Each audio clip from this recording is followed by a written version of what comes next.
it'll be a fun mix of people from all over North America. This is Anne chiming in now. You guys know Anne. Mo, this is Anne. He's playing Oliver. She's playing Rosalind. Hi. Hello, hello. Hi.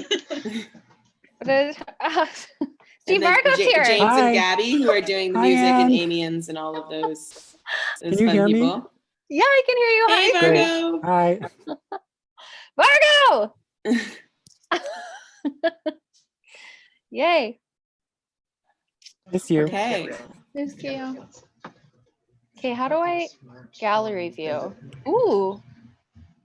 Okay. Wow. Same moment. Should I make my name Oliver? Yeah, Could I you? think for clarity's sake. That was a great idea. What do I do? Oh, okay. If I can do this. I've got too many things going on at once here. I think I'm going to end this one. I don't know how to do. No, I like anything that else. Amiens Lars musicians are music people. Take dope. Okay, good. Good. Okay. Is anyone else reading from a book, or is it just me? Is that the wrong thing to do? Oh, God. Yeah, can you read from the link I sent just to make sure in case somebody did some edits? Okay, you're right. You're right. Thank you. I mean, I'm reading from the Arden, but okay. Yeah, but here's the thing: if the free online version made some weird edits, we have to adhere to those because it's free and online. Fair enough. Fair enough. So, right? Like, Okay. Yes. This is your circus. I am your mere monkey. Yay! This is what I like to hear. Okay. So how do I guess it's in here. Oh. Hi, Will. Will. I don't see Hey. him. I saw like Hi. oh, there he is. Hi. I know. Remember when our show got canceled? What a fucking No. nightmare. Ugh. No. I was there. Such Yeah. honestly, I was texting Alice from the ambulance. Such a nightmare. Mm-hmm. And I was like, I'm honestly more devastated about losing this show than I am about losing my tits. Very nice of you. Gotcha. Uh, I like Really? this. yeah. Really putting I things like in the- perspective. The blank look before you're connected. Okay. The text, blah de blah. There it is. Oh Okay. no. So this appears to be streaming correctly. Okay, I'm just going to share this link. So I think I'm on the link now. Oh, is it a new link? Yeah, because I couldn't get it to Okay, do the thing I wanted it to do. Totally. Okay. Yeah. Because So it we're doesn't, going- like, the link you were clicking on before wasn't saying anything, right? The link, I followed it and it was just showing you. It was showing you. Hmm? Must get so hot during the sunshine. No. Okay, so I'm just going to tweet out the new link. And yeah, because the one, oh shoot, hold on. Oh, for Can everybody change their name on their feed over to their character's name, just so it's like to clarify for people who don't know you. So we just keep track. Let's figure out how to do Does mine that. say that? Oh yeah, it does. You can do that with the 3 dots in your image at the Right. top. Oh, yeah. It says Okay. rename. Thank you. You're welcome. Can I also just say, Kelly, that Corona Cold Reads is really, it's a Great really name. solid name. Thank you. I love it. Call that alliteration. Hey, Scott Garland's here. Hi, Scott Garland. A wild Scott Garland, join the fray. How's my audio? Can you hear me? Not awesome. Is there like a volume control or something? Yeah, let me switch microphones. I don't know. I think you're Ah. going to be in the dark. Yeah. Is that Abby? Is that Gabby? Yeah. Hey. You forgot already? No, it's just the last time you and I were in this play together, we're in very different roles. That's I right. was actually in the exact remember same seeing role, that show. She was in the same role. Nice try, Scott. Damn. Sorry, I was David. You are, yes, you were, yeah. I've become I mean- David. Yeah, you've just taken on I'll David. never have his hair. No one will. Yeah, it's true. Even Good hair. is this better? Does this Yes. change anything? Yes, much better. Let me check. Beautiful. Who's me, Celia? Hi, Celia. Hello. Hello, best Hi, friend Kat. and cousin. I love your guys' songs. Oh, thank you. Thank you. Thanks, Kat.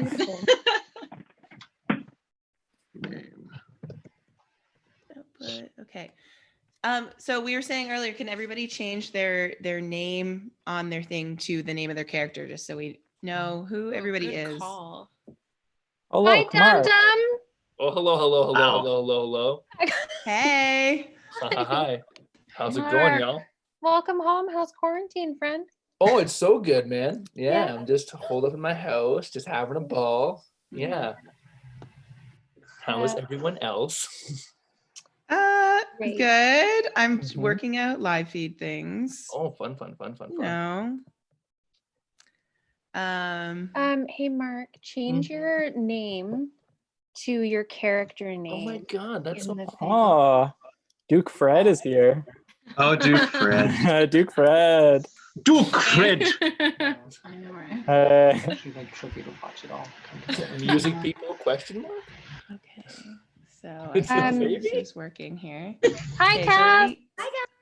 Okay, so we've got our Oliver, our Corin, our Celia, Jake Myers. Hey, Rach, your name is completely wrong.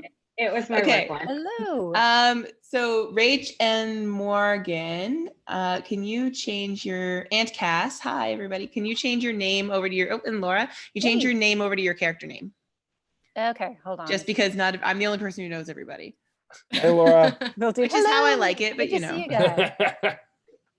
How's it going? Okay. Jarrett Sadal is my partner, everyone. He's just gonna creepily listen along. That's my Ooh. guy. Hey, He's- totally Aw. fine. Creepily in the background?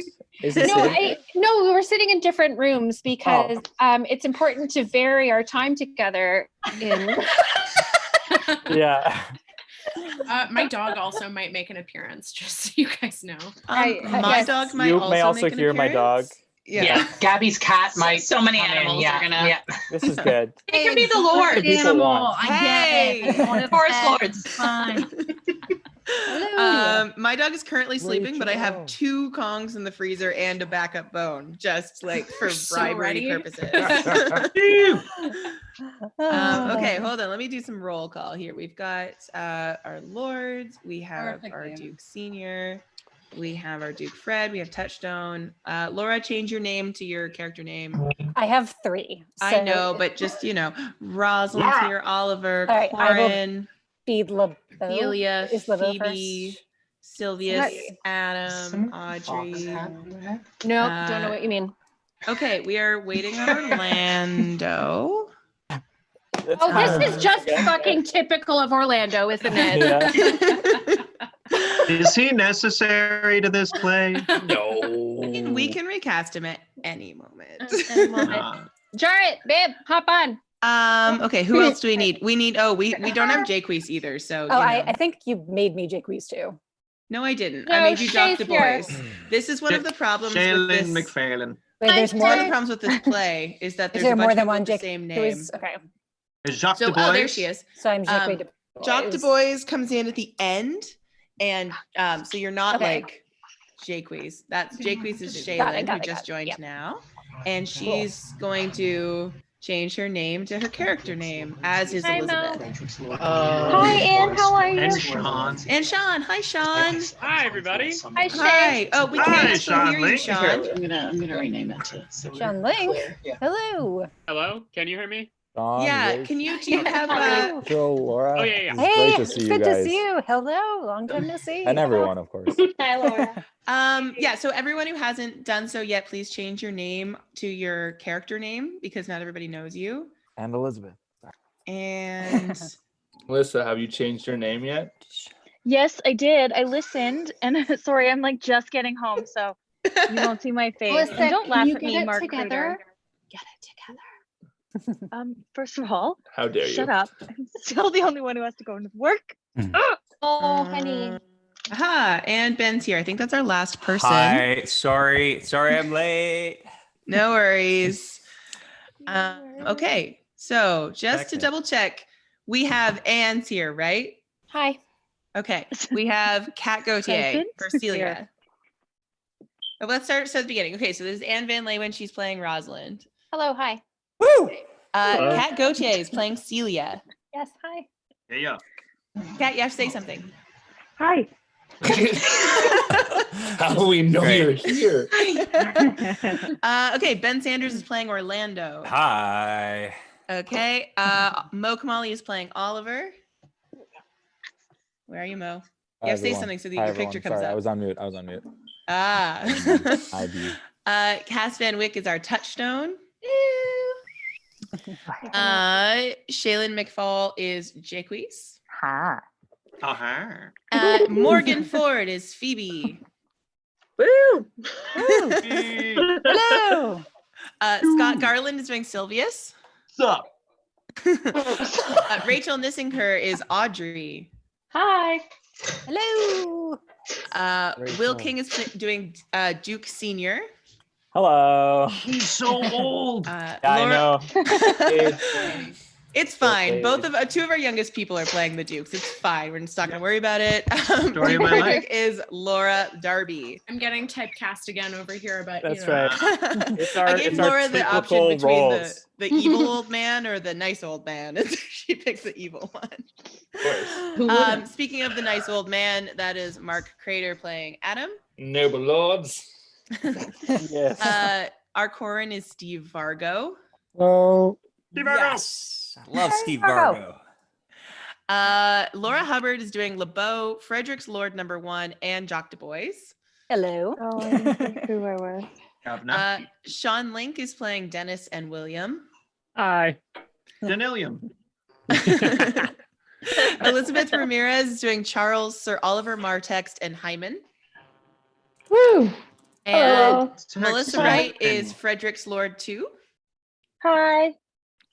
And all of the forest dwelling singing lords, including Amiens, and the pages, are Gabby Grice and James King. Woo! Hey! Okay, so that's everybody. So, and I'm Kelly, obviously, most of you know that. And I'm going to be you, reading Kelly, the for stage organizing this. directions. Yay. Yeah. Shall we get started? As You Like It by William Shakespeare. Act 1, Scene 1, Orchard of Oliver's house. Enter Orlando and Adam. As I remember, Adam, it was upon this fashion, bequeathed me by my will but poor 1,000 crowns, and as thou sayest, charged my brother on his blessing to breed me well.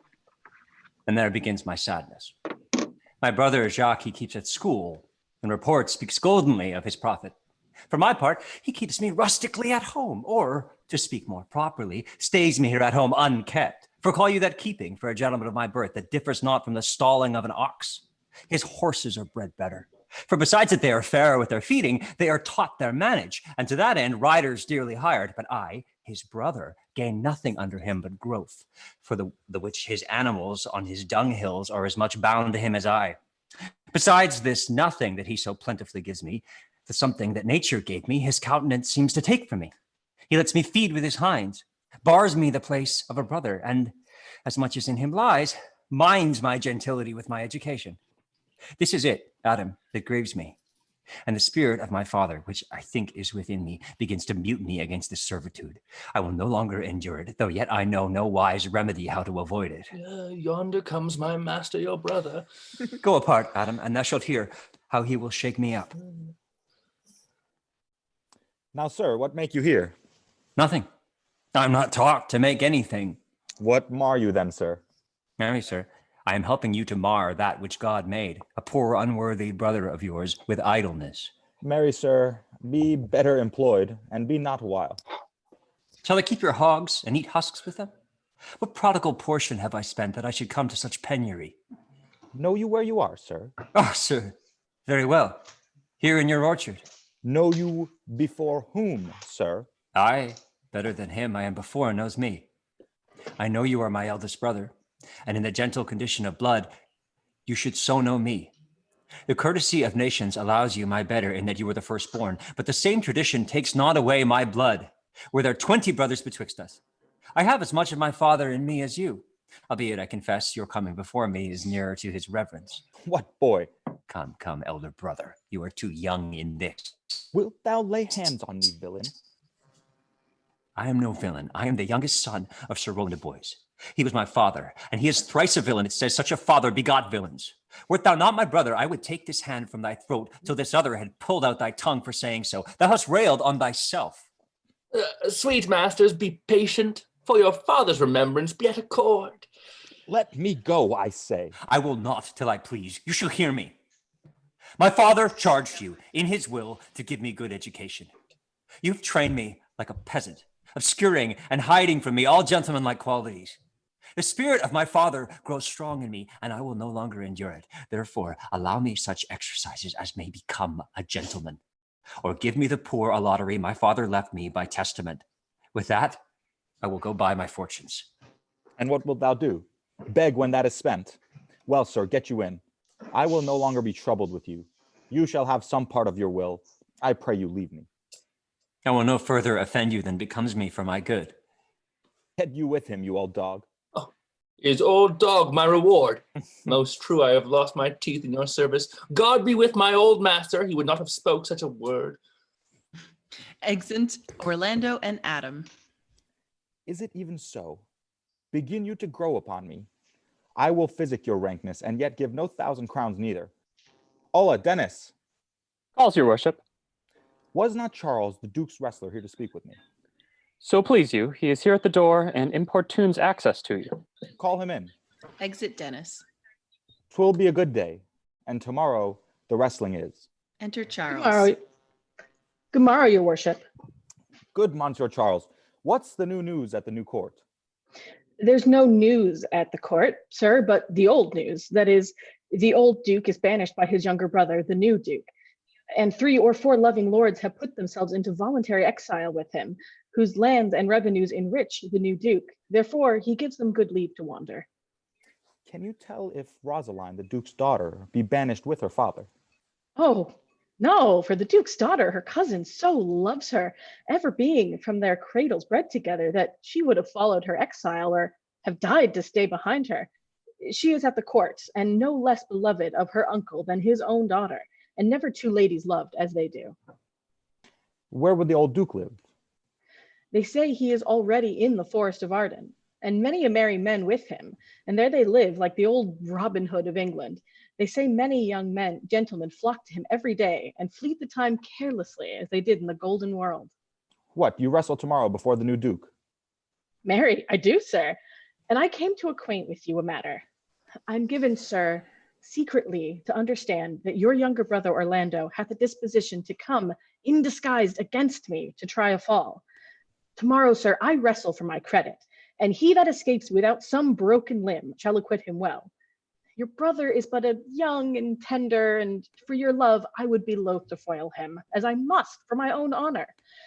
If he comes in, therefore, out of my love to you, I came hither to acquaint you withal, that either you might stay him from his intentment, or brook such disgrace, well as he shall run into. That is, it is a thing of his own search, and altogether against my will. Charles, I thank thee for thy love for me, which thou shalt find I will most kindly requite. I had myself notice of my brother's purpose herein, and have by underhand means labored to dissuade him from it. But he is resolute.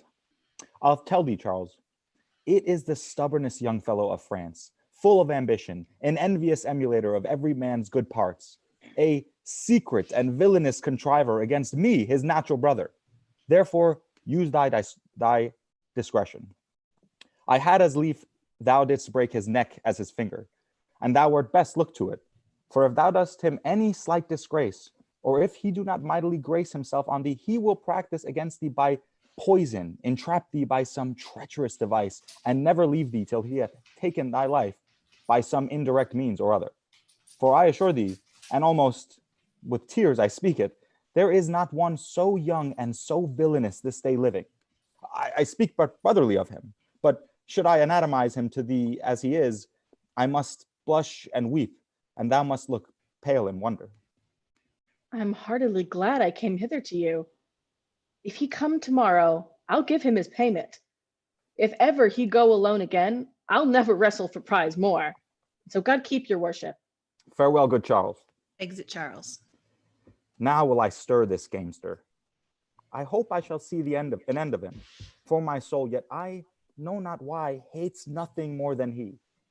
Yet he's gentle, never schooled and yet learned, full of noble device, of all sorts enchantingly beloved, and indeed so much in the heart of the world, and especially of my own people who best know him, that I am altogether misprized. But it shall not be so long. This wrestler shall clear all. Nothing remains but that I kindle the boy thither, which now I'll go about. Exit. Scene 2, lawn before the Duke's palace. Enter Celia and Rosalind. I pray thee, Rosalind, sweet my coz, be merry.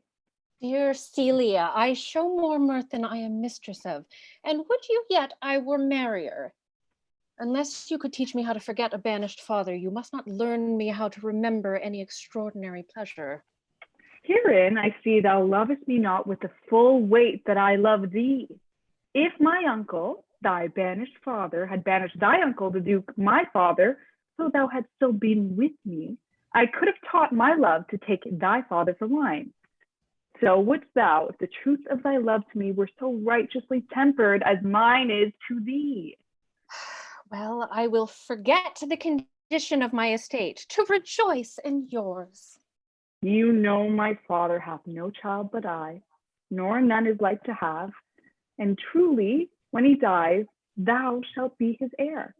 But what he hath taken away from thy father perforce, I will render thee again in affection.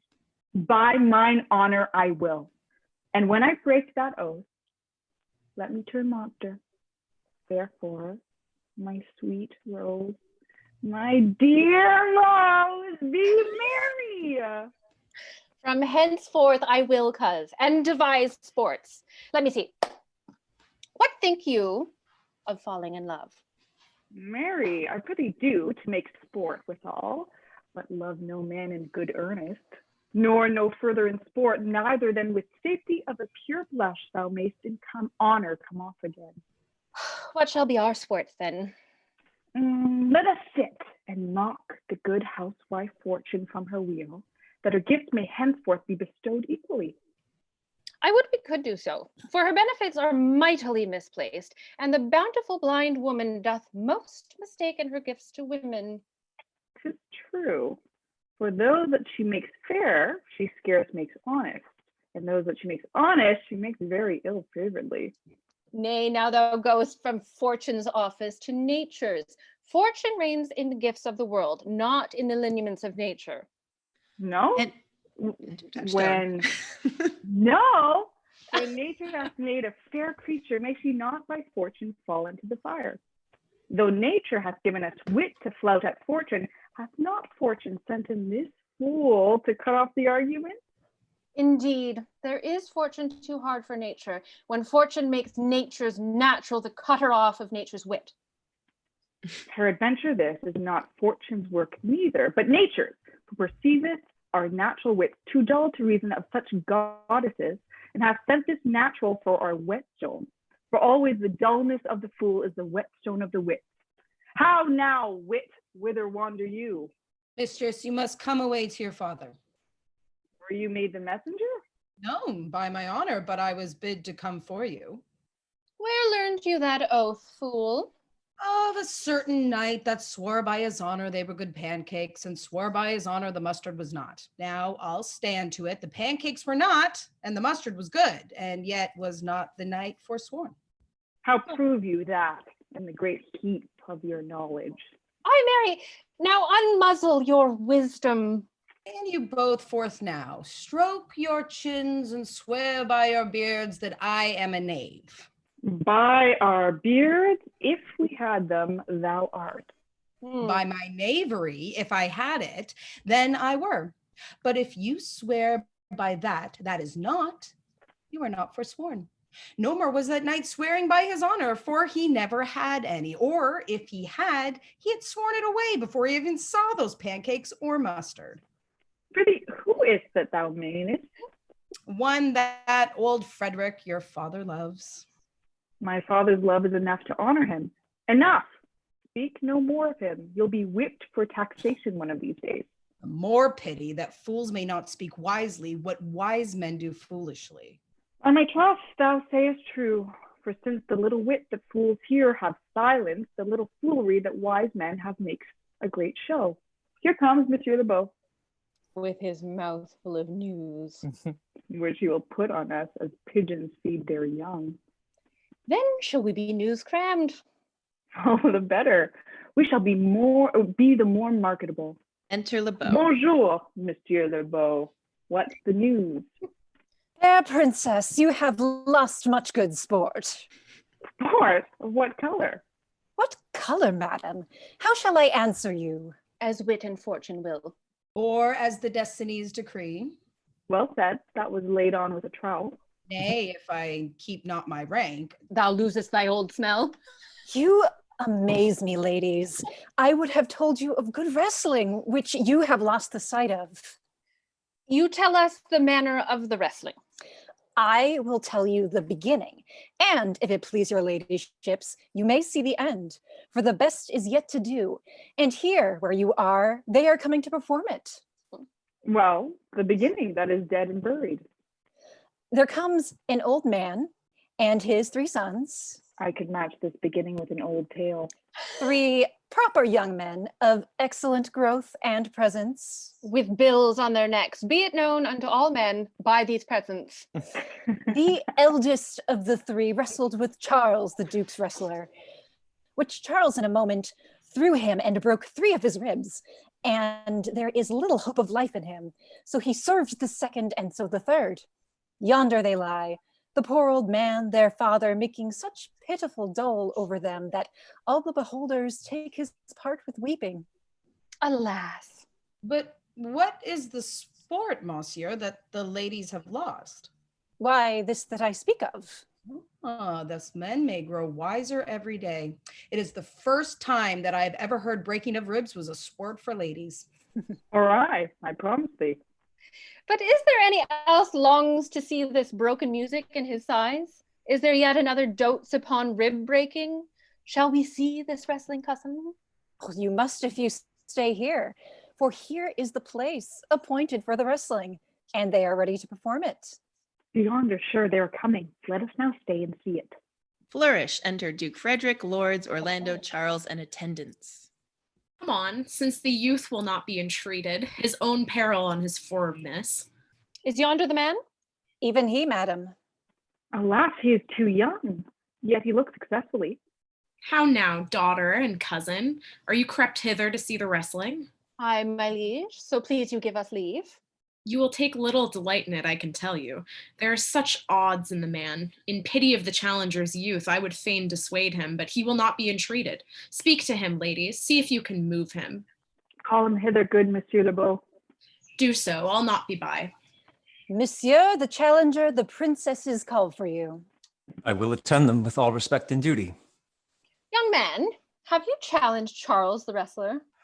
No, fair princess, he's the general challenger. I come but in, as others do, to try with him the strength of my youth. Young gentlemen, your spirits are too bold for your years. You have seen cruel proof of this man's strength.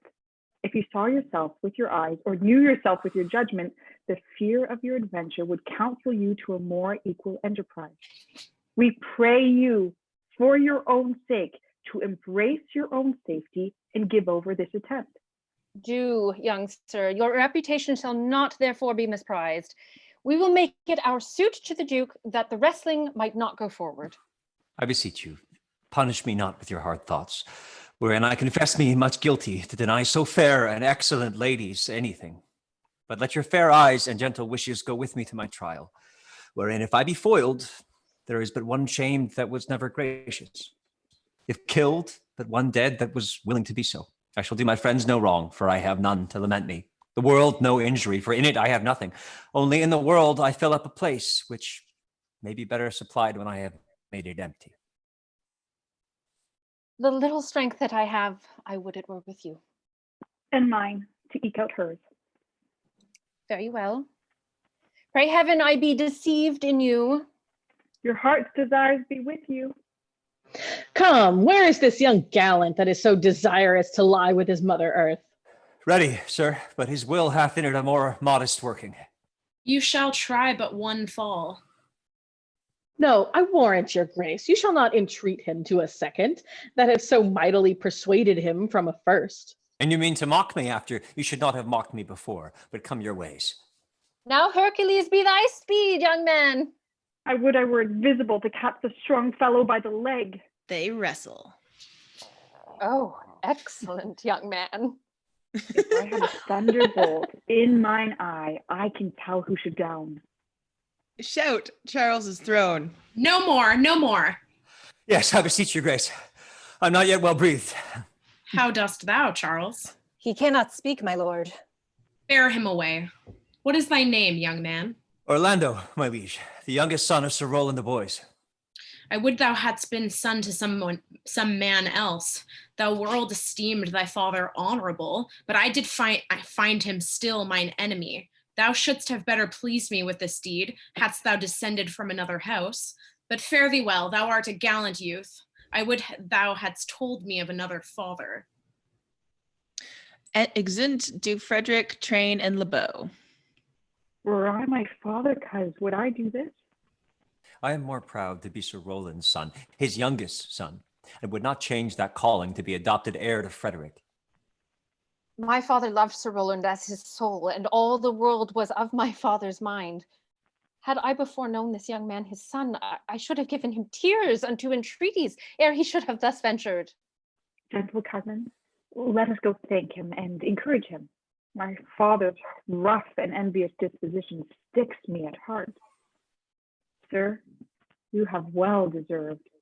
If you do keep your promises in love, but justly, as you have exceeded all promise, your mistress shall be happy. Gentlemen, Giving him a chain from her neck. wear this for me.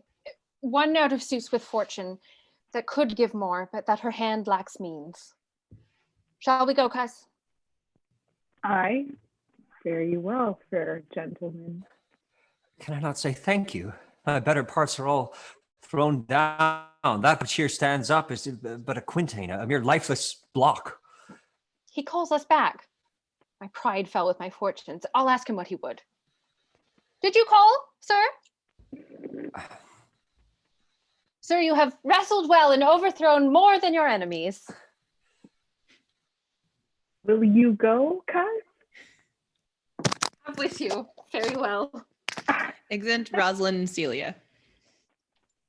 Passion hangs these weights upon my tongue. I cannot speak to her, yet she urged conference. Oh, poor Orlando. Thou art overthrown, or Charles, or something weaker masters thee.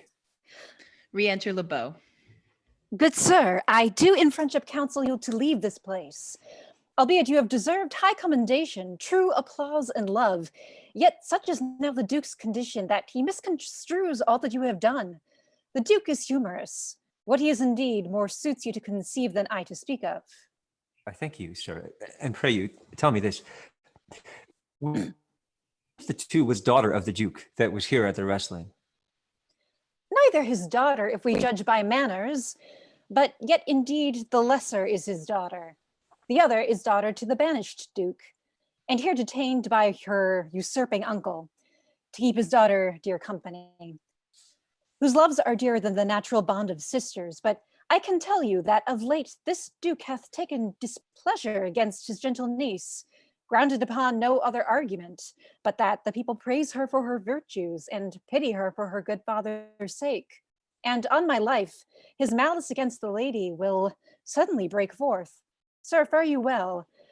Hereafter, in a better world than this, I shall desire more love and knowledge of you. I rest much bounden to you. Farewell. Exit LeBeau. This must I from the smoke into the smother, from tyrant Duke unto a tyrant brother. But heavenly Rosalind. Exit. Scene 3, a room in the palace. Enter Celia and Rosalind. Why, cousin? Why, Rosalind, Cupid have mercy! Not a word? Not one to throw at a dog. No, thy words are too precious to be cast away upon curs. Throw some of them at me! Come, lay me with reasons. Then there were two cousins laid up, when the one should be lamed with reasons and the other mad without any. But is all this for your father? No, some of it is for my child's father. Oh, how full of briars is this working day world. They are but burrs, cousin, thrown upon thee in holiday foolery. If we walk not in the trodden path, our very petticoats will catch them. I could shake them off my coat. These burrs are in my heart. Hem them away. I would try if I could hem and have him. Come, wrestle with thy affections.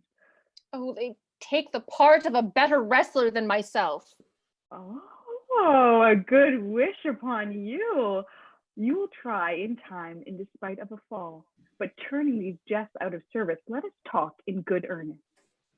Is it possible on such a sudden you should fall into so strong a liking with old Sir Roland's youngest son? The Duke, my father, loved his father dearly. Does it therefore ensue that you should love his son dearly? By this kind of chase, I should hate him, for my father hated his father dearly. Yet I hate not Orlando. No, faith, hate him not, for my sake. Why should I not? Doth he not deserve well? Let me love him for that. And do you love him because I do? Look, here comes the Duke. With his eyes full of anger. Enter Duke Frederick with lords. Mistress, dispatch you with your safest haste and get you from our court. Me, uncle? You, cousin, within these 10 days, if that thou best found, so near our public court as 20 miles, thou diest for it. I do beseech your grace, let me the knowledge of my fault bear with me. If with myself I hold intelligence or have acquaintance with mine own desires, if that I do not dream or be not frantic, as I do trust I am not, then, dear uncle, never so much as a thought unborn did I offend your highness. Thus do all traitors, if their purgation and did consist in words. They are as innocent as grace itself. Let it suffice thee that I trust thee not. Yet your mistrust cannot make me a traitor. Tell me whereon the likelihood depends. Thou art thy father's daughter, there's enough. So was I when your highness took his dukedom. So was I when your highness banished him. Treason is not inherited, my lord. Or if we did derive it from our friends, what's that to me? My father was no traitor. Then good my liege, mistake me not so much to think my poverty is treacherous. Dear sovereign, hear me speak. Aye, Celia, we stayed here for your sake. Else she with her father ranged along. I did not then entreat to have her stay. It was your pleasure and your own remorse. I was too young that time to value her, but now I know her. If she be a traitor, why, so am I. We still have slept together, rose at an instant, learned, played together, ate together, and whereso went, like Juno's swans, still we went coupled and inseparable. She is too subtle for thee, and her smoothness, her very silence and her patience speak to the people, and they pity her. Thou art a fool. She robs thee of thy name, and thou wilt show more bright and seem more virtuous when she is gone. Then open not thy lips. Firm and irrevocable is my doom, which I have passed upon her. She is banished. Pronounce that sentence then on me, my liege. I cannot live out of her company. You are a fool. You, niece, provide yourself. If you outstay the time upon my honor, and in the greatness of my word, you die. Exeunt Duke Frederick and lords. Oh, my poor Rosalind, whither wilt thou go? Wilt thou change fathers? I will give thee mine. I charge thee, be not thou more grieved than I am. I have more cause. Thou hast not, cousin. Prithee be cheerful. Now knowest thou not, the Duke hath banished me, his daughter. That he hath not. No, he hath not. Rosalind lacks then the love which teacheth thee that thou and I am one. Shall we be sundered? Shall we part, sweet girl? No. Let my father seek another heir. Therefore devise with me how we may fly, whither to go, and what to bear with us. and do not seek to take your change upon you, to bear your griefs of yourself and leave me out. For by this heaven, now at our sorrows pale, say what thou canst. I'll go along with thee. What? Whither shall we go? To seek my uncle in the forest of Arden. Alas, what danger will it be to us, maids as we are, to travel forth so far? Beauty provoketh thieves sooner than gold. I'll put myself in poor and mean attire, and with a kind of umber smirch my face. Delight to you, so shall we pass along and never stir assailants. Were it not better, because I am more than common tall, that I did suit me at all points like a man? Oh. A gallant curtal axe upon my thigh, a boar spear in my hand, and in my heart lie there what woman's fear there will. We'll have a swashing and a martial outside, as many other mannish cowards that do outface it with their semblances. What shall I call thee when thou art a man? I'll have no worse a name than Jove's own page, and therefore look you call me Ganymede. What will you be called? Something that hath a reference to my state, no longer Celia, but Aliena. But cousin, if we essayed to steal the clownish fool of your father's court, would he not be a comfort to our travel? He'll go along o'er the wide world with me. Leave me alone to woo him.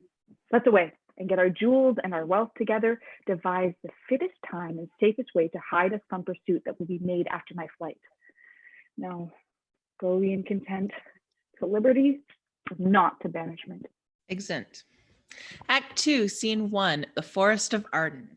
Enter Duke Senior, Amiens, and 2 or 3 lords like foresters.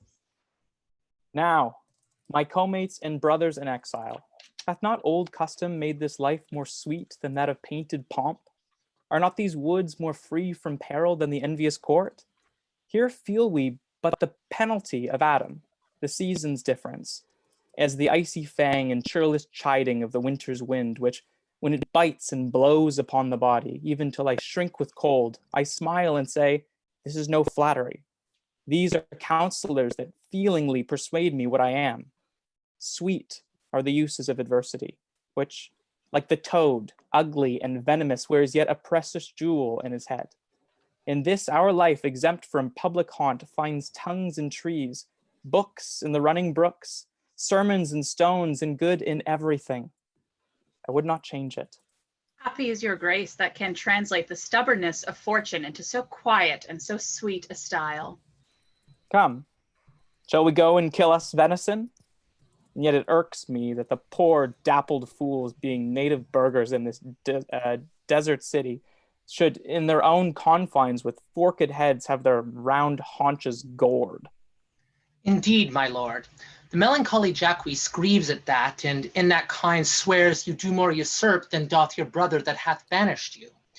Today my lord of Amiens and myself did steal behind him as he lay along under an oak whose antique root peeps out upon the brook that brawls along this wood. To the which place a poor sequestered stag that from the hunter's aim had ta'en a hurt did come to languish, and indeed, my lord, the wretched animal heaved forth such groans that their discharge did stretch his leathern coat almost to bursting, and the big round tears coursed one another down his innocent nose in piteous chase. And thus the hairy fool, much marked of the melancholy Jacques, stood on the extremest verge of the swift brook, augmenting it with tears. But what said Jacques? Did he not moralize this spectacle? Oh yes, into 1,000 similes. First for his weeping into the needless stream. Poor dear, quoth he, thou makest a testament as worldlings do, giving thy sum of more to that which had too much. Then, being there alone, left and abandoned of his velvet friends, 'tis right, quoth he, thus misery doth part the flux of company.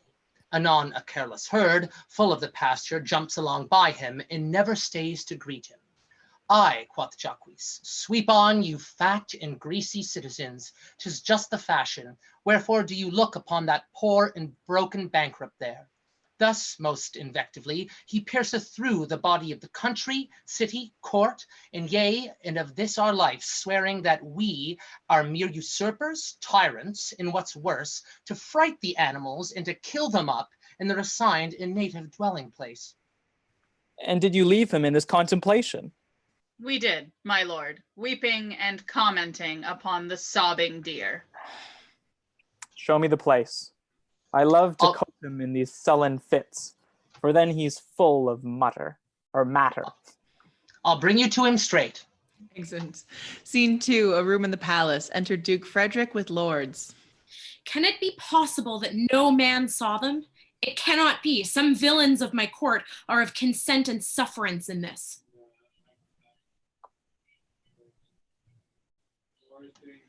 I cannot hear of any that did see her. The ladies, her attendants of her chamber, saw her abed, and in the morning early they found the bed untreasured of their mistress. My lord, the Roynish clown at whom so oft your grace was wont to laugh is also missing. Hesperia, the princess's gentlewoman, confesses that she secretly o'erheard your daughter and her cousin much commend the parts and graces of the wrestler that did but lately foil the sinewy Charles, and she believes wherever they are gone that youth is surely in their company. Send to his brother, fetch that gallant hither. If he be absent, bring his brother to me. I'll make him find him, and do this suddenly. Let not search and inquisition quail, to bring again these foolish runaways. Excellent. Scene 3, before Oliver's house. Enter Orlando and Adam, meeting. Who's there? What? My young master? Oh, my gentle master. Oh, my sweet master. Oh, you memory of old Sir Roland. Why, what make you here? Why are you so virtuous? Why do people love you, and wherefore? Are you gentle, strong, and valiant? Why would you be so fond to overcome the bonny prize of the humorous duke? Your praise has come too swiftly home before you. Know you not, master, to some kind of men, their graces serve them but as enemies. No more yours, your virtues, gentle master, are sanctified and holy traitors to you. Oh, what a world is this, when what is comely envenoms him that dares it. Why, what's the matter? Oh, unhappy youth. Come, not within these doors, within this roof, the enemy of all your graces lives. Your brother, no, brother, yet the son, yet not the son. I will not call him son of him I was about to call his father. Hath heard your praises, and this night he means to burn the lodgings where you used to lie, and you within it. If he fails of that, he will have other means to cut you off. I overheard him and his practices. There is no place. This house is but a butchery. Abhor it, fear it, do not enter it. Whither, Adam, wouldst thou have me go? No matter whither, so you come not here. What, wouldst thou have me go and beg my food? With a base and boisterous sword and force a thievish living on the common road? This I must do, or know not what to do. Yet this I will not do how I can. I rather will subject me to the malice of a diverted blood and bloody brother. But do not so. I have 500 crowns, the thrifty hire I saved under your father, which I did store to be my foster nurse when services should in my old limbs lie lame and unregarded age in corners thrown. Take that, and he that doth the ravens feed, yea, providently caters for the sparrow, be comfort to my age. Here is the gold, and all this I give to you. Let me be your servant. Though I look old, yet I am strong and lusty. For in my youth I did never apply hot and rebellious liquors in my blood, nor did not with unbashful forehead woo the means of weakness and debility. Therefore my age is as lusty winter, frosty but kindly. Let me go with you. I'll do the service of a younger man in all your business and necessities. Oh, good old man, how well in thee appears the constant service of the antique world, when service sweat for duty, not for meed. Thou art not for the fashion of these times, where none will sweat but for promotion, and having that do choke their service up, even with the having. It is not so with thee. But, poor old man, a prunest a rotten tree, it cannot so much as a blossom yield, in lieu of all thy pains and husbandry that come thy ways. We'll go along together. And ere we have thy youthful wages spent, we'll light upon some settled low content. Master, Go on, and I will follow thee to the last gasp with truth and loyalty from 17 years till now, almost fourscore. Here lived I, but now live here no more. At 17 years, many their fortune seek, but at fourscore it is too late a week. Yet fortune cannot recompense me better than to die well and not my master's debtor. Excellent. Scene 4, the Forest of Arden. Enter Rosalind for Ganymede, Celia for Aliena, and Touchstone. Oh, Jupiter, how weary are my spirits. Care not for my spirits if my legs were not weary. I could find in my heart to disgrace my man's apparel and to cry like a woman. But I must comfort the weaker vessel, as doublet and hose ought to show itself courageous to petticoat.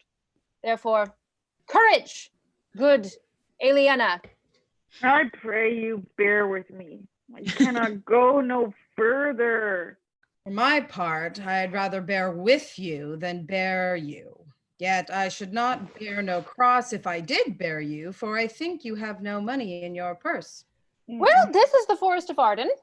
I know I am in Arden, the more fool I.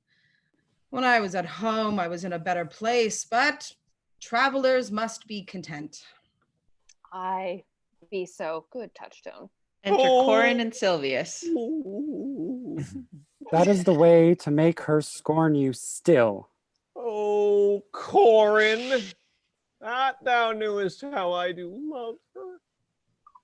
I partly guess, for I have loved her now. No, Corin, being old thou canst not guess. Though in thy youth thou wast a true lover as ever sighed upon a midnight pillow. But if thy love were ever like to mine as, sure, I think I did never man love so. How many actions, most ridiculous, hast thou been drawn to by thy fantasy? Into 1,000 that I have forgotten. Oh, thou didst then ne'er love so heartily.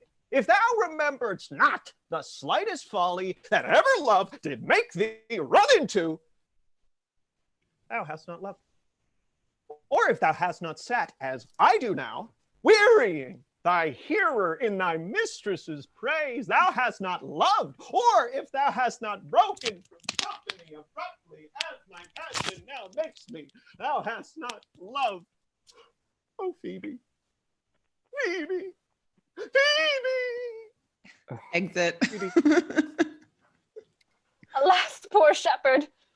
Searching of thy wound, I have by hard adventure found mine own. And I mine. Oh, I remember when I was in love, I broke my sword upon a stone and bid him take that for coming a night to Jane's smile.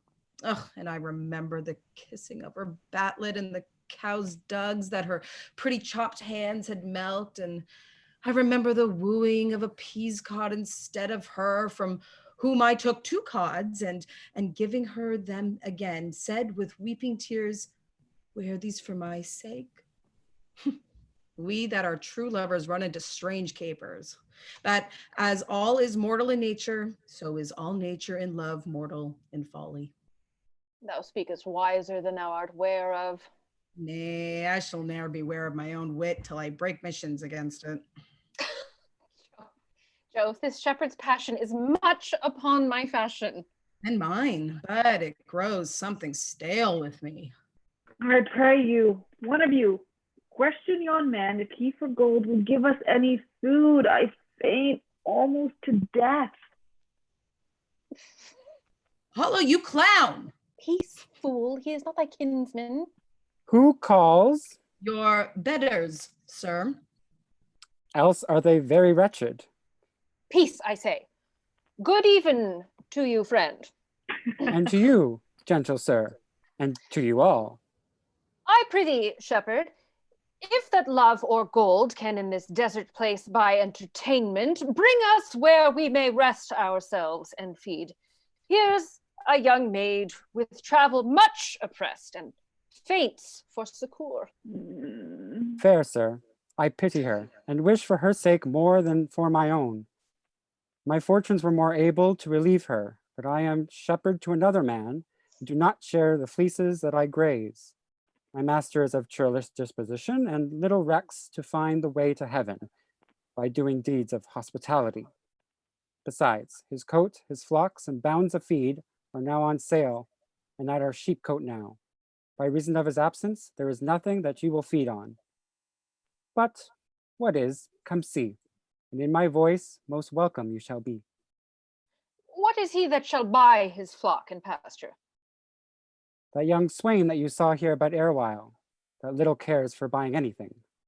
I pray thee, if it stand with honesty, buy thou the cottage, pasture, and the flock, and thou shalt have to pay for it of us. And we will mend thy wages. I like this place, and willingly could waste my time in it. Assuredly the thing is to be sold. Good with me.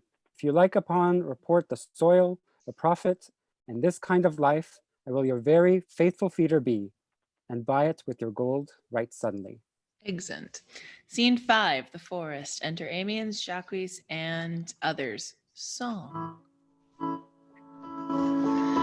Under the greenwood tree, who loves to lie with me and turn his merry note unto the sweet bird's throat. Come hither, Come hither, come hither.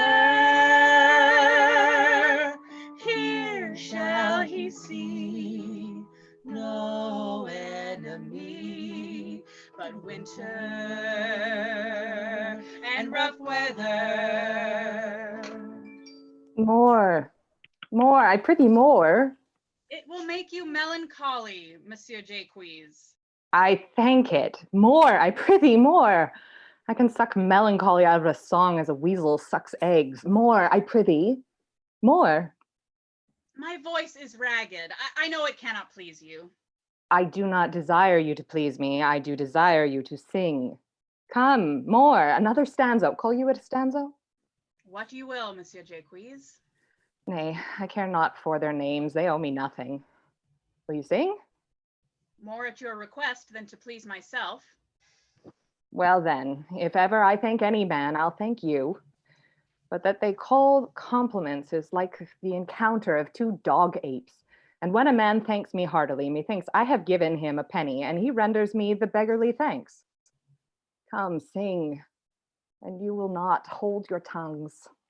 Well, I'll end the song. Sir, cover the while. The Duke will drink under this tree. He hath been all this day to look you.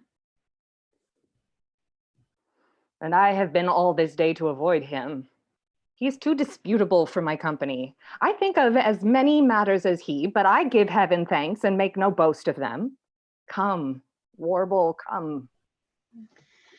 Who doth ambition shun and loves to live in the sun, seeking the food he eats and pleased with what he gets. Come hither, come hither, come hither. Here shall he see no enemy, but winter and rough weather. I'll give you a verse to this note that I made yesterday in despite of my invention. And I'll sing it. Thus it goes. If it do come to pass that any man turn ass, leaving his wealth and ease, a stubborn will to please, duc dame, duc dame, duc dame. Here shall he see gross fools as he, and if he will come to me. What's that, Duke Dame? 'Tis a Greek invocation to call fools into a circle. I'll go sleep if I can. If I cannot, I'll rail against all the firstborn of Egypt. And I'll go seek the Duke. His banquet is prepared. Exeunt severally. Scene 6, the forest. Enter Orlando and Adam. Dear master, I can go no further. Oh, I die for food. Here, lie I down and measure out my grave. Farewell, kind master. Why, how now, Adam?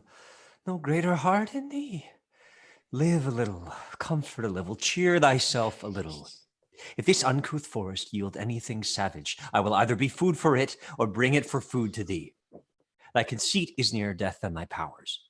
For my sake, be comfortable. Hold death a while at the arm's end. I will be here with thee presently, and if I bring thee not something to eat, I will give thee leave to die. But if thou diest before I come, thou art a mocker of my labor. Huh? Well said. Thou lookst cheerly. I'll be with thee quickly. If thou liest in the bleak air, come, I'll bear thee to some shelter. And thou shalt not die for lack of dinner, if there live anything in this desert. Cheerly, good Adam. Excellent. Scene 7, the forest. A table set out. Enter Duke Senior, Amiens, and lords like outlaws. I think he be transformed into a beast, for I can nowhere find him like a man. Oh, these are like Gabby and my James. lord, he is but even now gone hence. Here was he merry, hearing of a song. If he, compact of jars, grow musical, we shall have shortly discord in the spheres. Go, seek him. Tell him I would speak with him. Enter Jaques. He saves my labor by his own approach. Why, how now, monsieur? What a life is this, that your poor friends must woo your company? What? You look merrily. A fool. A fool. I met a fool in the forest. A motley fool, a miserable world. As I do live by food, I met a fool who laid him down and basked him in the sun and railed on Lady Fortune in good terms, in good set terms, and yet a motley fool. Good morrow, fool, quoth I. No, sir, quoth he. Call me not fool till heaven hath sent me fortune.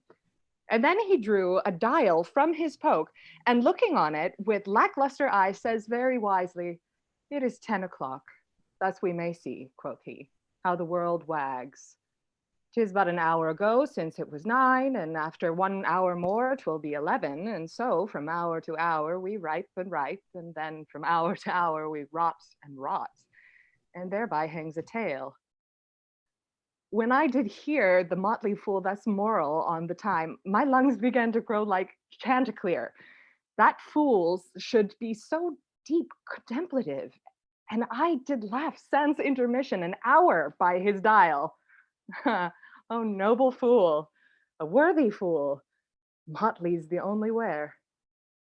What fool is this? Oh, worthy fool, one that hath been a courtier, and says, if ladies be but young and fair, they have the gift to know it.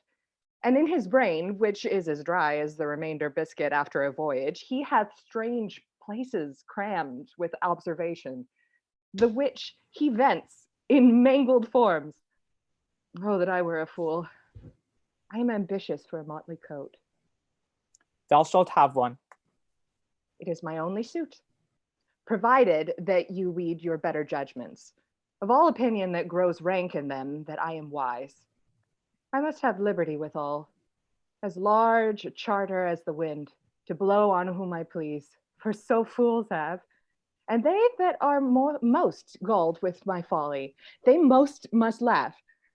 And why, sir, must they so? The why is plain as way to parish church.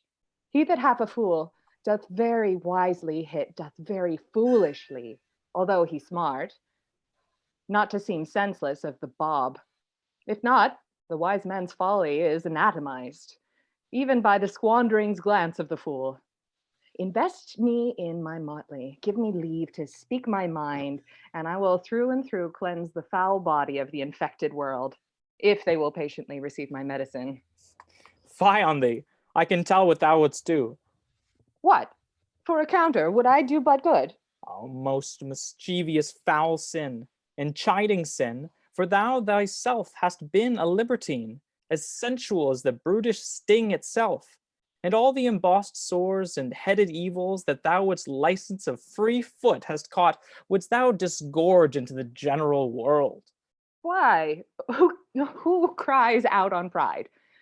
That can therein tax any private party? Doth it not flow as hugely as the sea, till that the weary very means do ebb? What woman in the city do I name, when that I say the city woman bears the cost of princes on unworldly shoulders? Who can come in and say that I mean her? When such a one as she, such is her neighbor. And what is he of basest function that says his bravery is not of my cost? Thinking that I mean him, but therein suits his folly to the metal of my speech. How then? What then? Let me see wherein my tongue hath wronged him. If it do him right, then he hath wronged himself. If he be free, why then my taxing like a wild goose flies, unclaimed of any man. But who comes here? Enter Orlando with his sword drawn. Forbear, and eat no more. Why, I have eaten none yet. Nor shalt not till necessity be served. Of what kind should this cock come of? Art thou thus boldened, man, by thy distress, or also rude dispenser of good manners, that in civility thou seemst so empty? You touched my vein at first. The thorny point of bare distress hath taken from me the show of smooth civility. Yet I am inland bred and know some nurture. But forbear, I say. He dies that touches any of this fruit till I and my affairs be answered. And you will not be answered with reason. I must die. What would you have? Your gentleness shall force more than your force move us to gentleness. I almost die for food, and let me have it. Sit down and feed, and welcome to our table. Speak you so gently. Pardon me, I pray you. I thought that all things had been savage here, and therefore I put on the countenance of stern commandment. But whate'er you are, that in this desert inaccessible, under the shade of melancholy boughs, lose and neglect the creeping hours of time, if ever you have looked on better days, if ever been where bells have knolled to church, if ever sat at any good man's feast, if ever from your eyelids wiped a tear and know what 'tis to pity and be pitied, let gentleness my strong enforcement be, in the which hope I blush and hide my sword. True it is that we have seen better days, and have with holy bell been nodded to church and sat at good men's feast and wiped our eyes of drops that sacred pity hath engendered. And therefore sit you down in gentleness, and take upon command what help we have that your wanting may be ministered. Then but forbear your food a little while, whilst like a doe I go to find my fawn and give it food. There is a poor old man who after me hath many a weary step limped in pure love, till he be first sufficed, oppressed with two weak evils, age and hunger. I will not touch a bit. Go, find him out, and we will nothing waste till you return. I thank you. Be blessed for your good comfort. Exit. Thou seest we are not all alone, unhappy. This wide and universal theater presents more woeful pageants than the scene wherein we play in. All the world's a stage, and all the men and women merely players. They have their exits and their entrances, and one man in his time plays many parts. His acts being 7 ages. At first the infant, mewling and puking in his nurse's arms, and then the whining schoolboy with his satchel and his shining morning face, creeping like a snail, unwillingly to school. And then the lover, sighing like furnace, with a woeful ballad made to his mistress's eyebrow. And a soldier, full of strange oaths and bearded like the pard, jealous in honor, sudden and quick in quarrel, seeking the bubble reputation, even in the cannon's mouth. And then the justice, in fair round belly and his good capen lined, with eyes severe and beard of formal cut, full of wise saws and modern instances. And so he plays his part. The 6th age shifts into the lean and slippered pantaloon, with spectacles on nose and pouch on side, his youthful hose, well saved, a world too wide for his shrunk shank, and his big manly voice turning again toward childish treble, pipes and whistles in his sound. Last scene of all that ends this strange, eventful history, the second childishness and mere oblivion. sans teeth, sans eyes, sans taste, sans everything. We enter Orlando with Adam. Welcome. Set down your venerable burthen and let him feed. I thank you most for him. So had you need, I scarce can speak to thank you for myself. Welcome, fall two. I will not trouble you as yet to question you about your fortunes. Give us some music, and good cousin, sing. Blow, blow, blow, thou winter wind. Thou art not so unkind as man's ingratitude. Thy truth is not so keen, because thou art not seen, although thy breath be rude. Sing hey ho, Sing hey ho, unto the green holly. Most friendship is feigning, most loving mere folly. Then hey ho, the holly. This life is most jolly. Freeze, freeze, freeze the bitter sky, that does not bite so nigh as benefits forgot. Though the waters warp, thy sting is not so sharp as friend remembered not. Sing hey ho, Sing hey ho, unto the green holly. Most friendship is feigning, most loving mere folly. Then hey ho, the holly. This life is most jolly.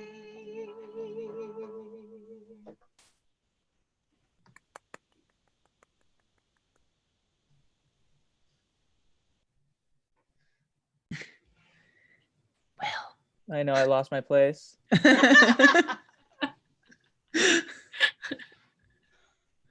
If that you were the good Sir Roland's son, and you have whispered faithfully you were, and as mine eye doth this his effigies witness, most truly limbed and living in your face, be truly welcome hither.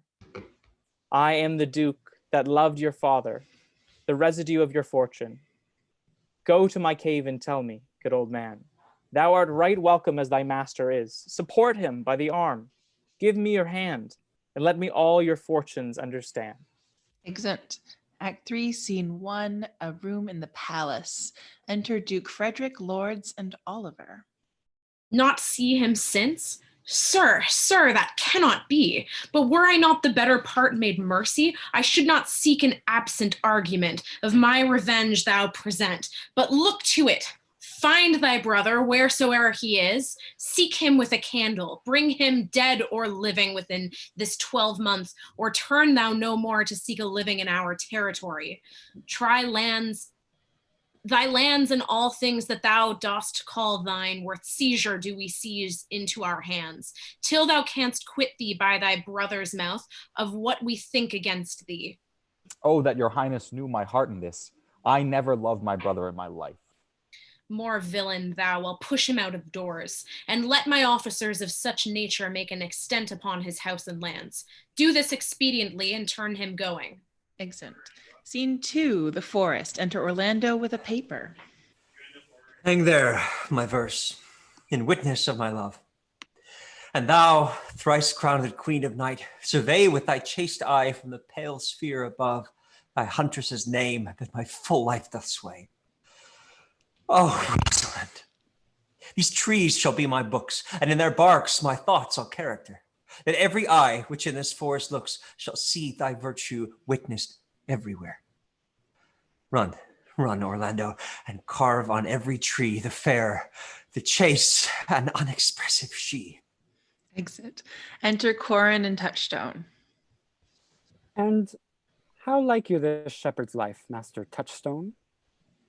Truly, shepherd, in respect of itself, it is a good life, but in respect that it is a shepherd's life, it is not. In respect that it is solitary, I like it very well, but in respect that it is private, It is a very vile life.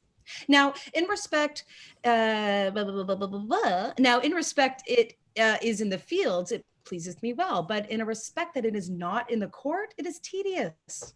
As it is a spare life, look you, it fits my humor well, but as there is no more plenty in it, it goes much against my stomach.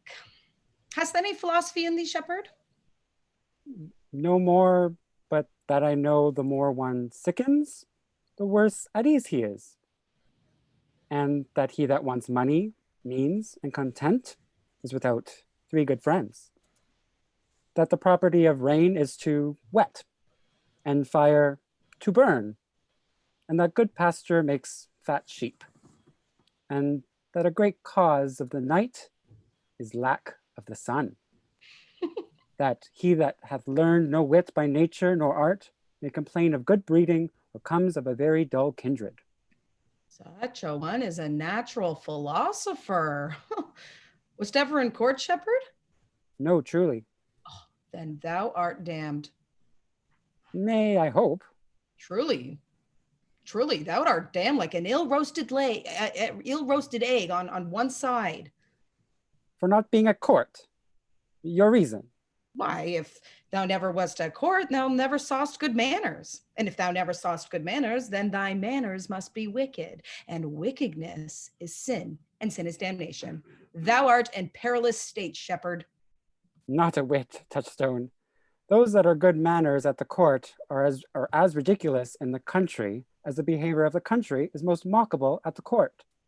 You told me you salute not at the court, but you kiss your hands. That courtesy would be uncleanly if courtiers were shepherds. Well, instance, briefly. Come, instance. Why? We are still handling our ewes, and their fells, you know, are greasy. But why do not your courtiers' hands sweat? And is not the grease of a mutton as wholesome as the sweat of a man? Shallow, shallow. A better instance, I say. Come. Besides, our hands are hard. Your lips will feel them sooner. Shallow again. A more sounder instance. Come. And they are often tarred over with the surgery of our sheep. And would you have us kiss tar? The courtiers' hands are perfumed with civet. Oh, shallow man. Thou worm's meat in respect of a piece of flesh indeed. Learn of the wise and perpend. Civet is of a baser birth than tar, the very uncleanly flux of a cat. Mend the instance, shepherd. You have too courtly a wit for me. I'll rest. Will thou rest, damned? God help thee, shallow man. God make incision in thee. Thou art raw.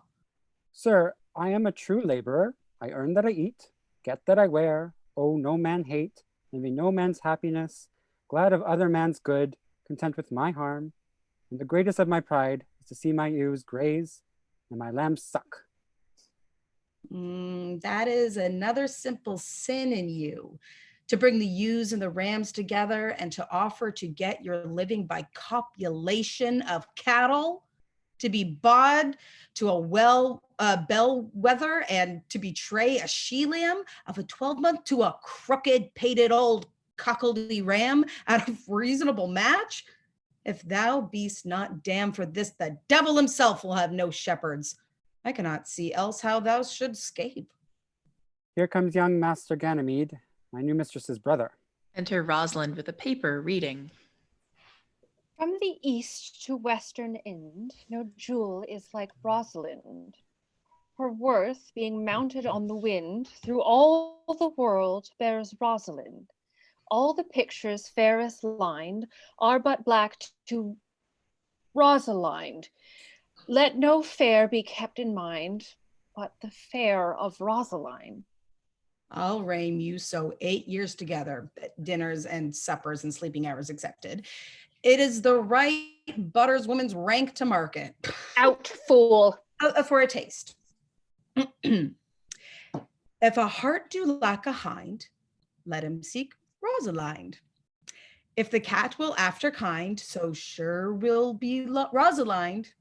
Winter garments must be lined, so must slender Rosalind. They that reap sheaf and bind, then cart with Rosalind. Sweetest snuff hath sourest rind. Such a nut is Rosalind. He that sweetest rose will find love's prick and Rosalind.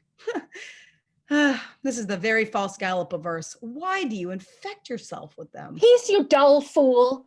I found them on a tree. Well, truly, the tree yields bad fruit. I'll graff it with you, and then I shall graff it with a meddler. Then it will be the earliest fruit in the country, for you'll be rotten ere you be half ripe, and that's the right virtue of the meddler. You have said, but whether wisely or no, let the forest judge. Enter Celia with a writing. Peace, here comes my sister, reading. Stand aside. Why should this a desert be? For it is unpeopled, no. Tongues I'll hang on every tree that shall civil sayings show. Some, how brief the life of man runs his erring pilgrimage, that the stretching of a span buckles in his sum of age. Some of violated vows twixt the souls of friend and friend, but upon the fairest vows, or at every sentence end, will I Rosalinda write, teaching all that read to know that therefore heaven nature charged that one body should be filled with all graces wide and large. Nature presently distilled Helen's cheek, but not her heart, Cleopatra's majesty, Atlanta's better part, sad Lucretia's modesty. Thus Rosalind of many parts by heavenly synod was devised, of many faces, eyes, and hearts, to have the touch's dearest prize. Heaven would that she these gifts should have, and I to live and die her slab. Oh, most gentle pulpiter, what tedious homily of love have you wearied your parishioners withal, and never cried, have patience, good people. How now, back friends? Shepherd, go off a little. Go with him, Sirrah. Come, shepherd, let us make an honorable retreat, though not with bag and baggage, yet with script and scriptage. Exit Corin and Touchstone. Didst thou hear these verses? Oh yes, I heard them all, and more too, for some of them had in them more feet than verses would bear. That's no matter, the feet might bear the verses. Aye, but the feet were lame and could not bear themselves without the verse, and therefore stood lamely in the verse. But didst thou hear, without wondering, how thy name should be hanged and carved upon these trees? I was 7 of the 9 days out of the wonder before you came. For look here what I found on a palm tree. I was never so berhymed since Pythagoras' time that I was an Irish rat, which I can hardly remember. Trow you who hath done this? Is it a man? And the chain that you once wore about his neck. Change you color. I prithee, who? Oh, Lord, Lord. It is a hard matter for friends to meet, but mountains may be removed with earthquakes and so encounter. Nay, but who is it? Is it possible? Nay, I prithee now, with most petitionary vehemence, tell me who it is. Oh, wonderful, wonderful, and most wonderful, wonderful, and yet again wonderful, and after that, out of all whooping. Good, my complexion. Dost thou think, though that I am comparisoned like a man, I have a doublet and hose in my disposition? 1 inch of delay more is a south sea of discovery. I prithee, tell me who it is quickly, and speak apace. I would thou couldst stammer, that thou mightst pour this concealed man out of thy mouth, as wine comes out of a narrow mouth bottle, either too much at once or none at all. I prithee, take the cork out of thy mouth, that I might drink thy tidings. So you may put a man in your belly. Is he of God's making? What manner of man? Is his head worth a hat, or his chin worth a beard? Nay, he hath but a little beard. Aye, God will send more, if the man be thankful. Let me stay the growth of his beard, if thou delay me not in the knowledge of his chin. It is young Orlando that tripped up the restless heels and your heart both in an instant. Nay, but the devil take mocking. Speak, sad brow and true maid. If faith cause 'tis he. Orlando? Orlando. Alas the day! What shall I do with my doublet and hose? What did he say when thou sawest him? What said he? How he looked? Wherein went he? What makes him here? Did he ask for me? Where remains he? How parted he with thee? And when shalt thou see him again? Answer me in one word. You must bore me Gargantua's mouth first, to the word too great for any mouth of this age of size. To say aye and no to these particulars is more than to answer in a catechism. But doth he know that I am in this forest and in man's apparel? Looks he as freshly as he did the day he wrestled? It is as easy to count atomies as to resolve the propositions of a lover. But take a taste of my finding him and relish with good observance. I found him under a tree like a dropped acorn. It may well be called Jove's tree when it drops forth such fruit. Give me audience, good madam. Proceed. There lay he, stretched along like a wounded knight. Though it be a pity to see such a sight, it well becomes the ground. I haul it to thy tongue, I prithee, it curveth unseasonably. He was burnished like a hunter. Oh, ominous. He comes to kill my heart. I would sing my song without a burden, thou bringest me out of tune. Do you not know I am a woman? When I think, I must speak. Sweet, say on. You bring me out. Comes he not here? Enter Orlando and Jaques. 'Tis he! Slink by and note him. I thank you for your company, but good faith, I had as lief you had leave by myself alone. And so had I. But yet, for fashion's sake, I thank you too for your society. God be with ye. Let's meet as little as we can. I do desire we may be better strangers. I pray you, mar no more trees with writing love songs on their barks. I pray you, mar no more of my verses with reading them ill-favoredly. Rosalind is your love's name? Yes, just. I do not like her name. There was no thought of pleasing you when she was christened. What stature is she of? Just as high as my heart. You are full of pretty answers. Have you not been acquainted with goldsmiths' wives and conned them out of rings? Not so. But I answer you, right painted cloth, from whence you have studied your questions. You have a nimble wit. I think 'twas made of Atalanta's heels. Will you sit down with me? And we two will rail against our mistress, the world, and all our misery. I will chide no breather in the world but myself, against whom I know most faults. The worst fault you have is to be in love. 'Tis a fault I would not change for your best virtue. I'm weary of you. By my troth, I was seeking for a fool when I found you. He's drowned in the brook. Look but in and you shall see him. There I shall see mine own figure. Which I take to be either a fool or a cipher. I'll tarry no longer with you. Farewell, good Signor Love. I am glad of your departure. Adieu, good Monsieur Melancholy. Exit Jaques. I will speak to him like a saucy lackey, and under that habit play the knave with him. Do you hear, Forester? Very well. What would you? I pray you, what is it o'clock? You should ask me what time of day. There's no clock in the forest.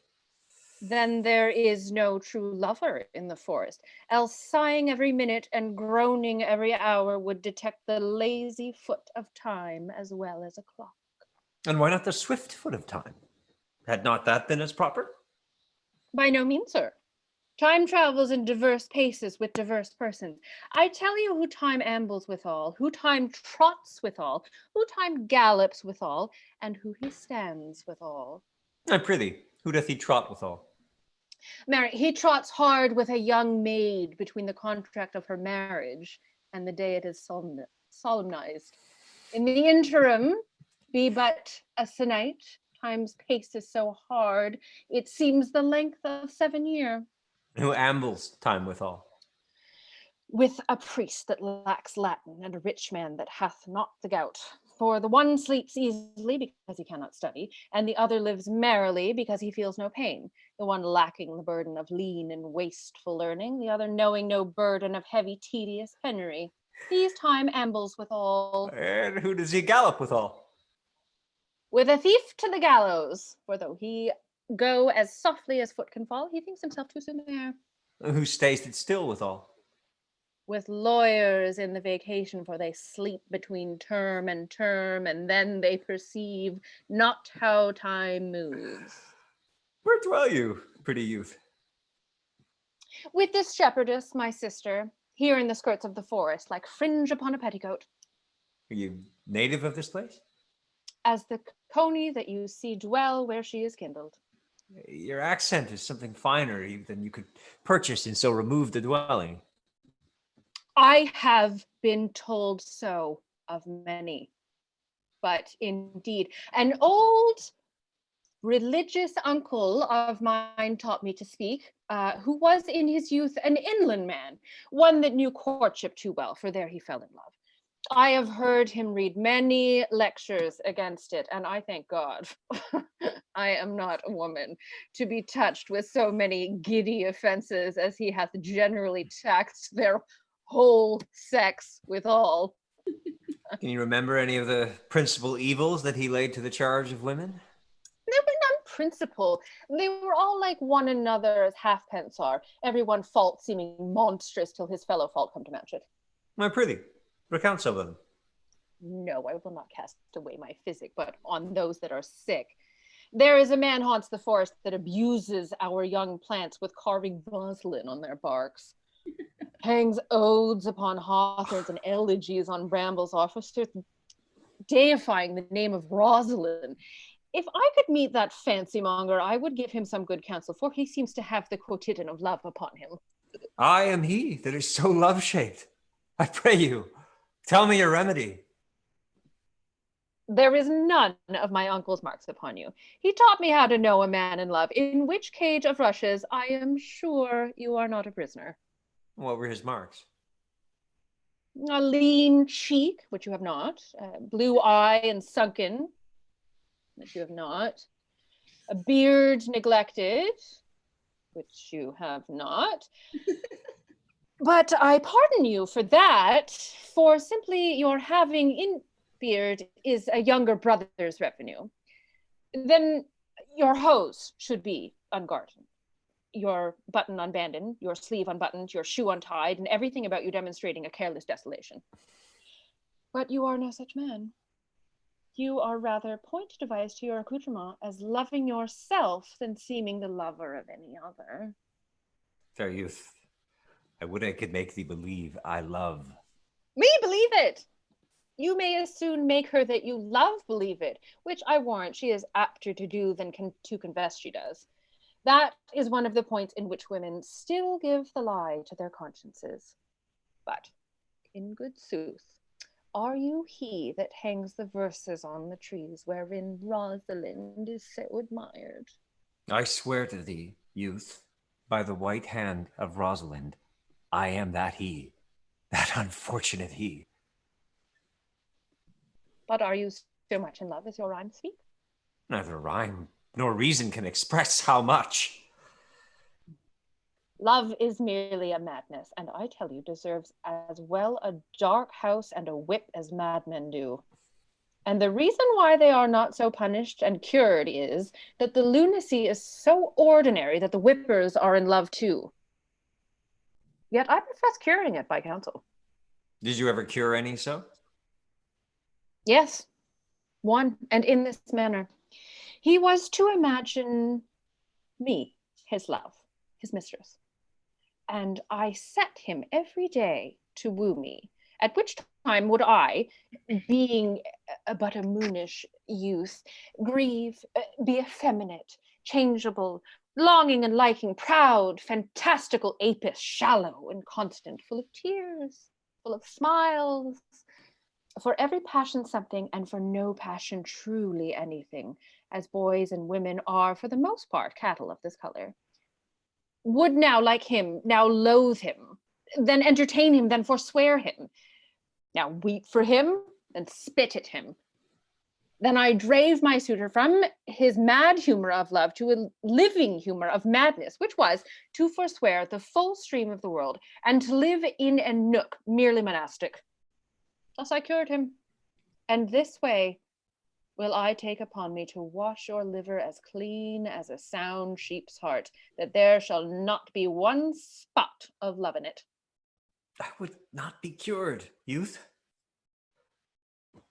I would cure you if you would but call me Rosalind, and come every day to my cote and woo me. Now, by the faith of my love, I will. Tell me where it is. Go with me and I'll show it to you by the way. You shall tell me where in the forest you live. Will you go? With all my heart, good youth. Nay, you must call me Rosalind. Come, sister, will you go? Excellent. Scene 3, the forest. Enter Touchstone and Audrey, Jaques behind. Come apace, good Audrey. I will fetch up your goats, Audrey. And how, Audrey, am I the man yet? Doth my simple feature content you? Your features, Lord warn us, what features? I am here with thee and thy goats, as most capricious poet, honest Ovid, was among the Goths. Oh, knowledge ill inhabited, worse than Jove in a thatched house. When a man's verses cannot be understood, nor a man's good wits seconded with the forward child understanding, it strikes a man more dead than a great reckoning in a little room. Truly, I would the gods have made thee poetical. I don't know what poetical is. Is it honest in deed and word? Is it a true thing? No, truly, for the truest poetry is the most fiending, and lovers are given poetry, and what they must swear in poetry may be said as lovers they do find. Do you wish then that the gods had made me poetical? I do, truly, for thou swearest to me thou art honest. Now, if thou wert a poet, I might have some hope thou didst find. Would you not have me honest? No, truly, unless thou wert hard favored, for honesty coupled to beauty is to have honey a sauce to sugar. A material fool. Well, I am not fair, and therefore I pray the gods make me honest. Truly, and to cast away honesty upon a foul slut, or to put good meat into an unclean dish. I am not a slut, though I thank the gods I am foul. Well, praised be the gods for thy foulness. Sluttishness may come thereafter, but be it as it may, I will marry thee.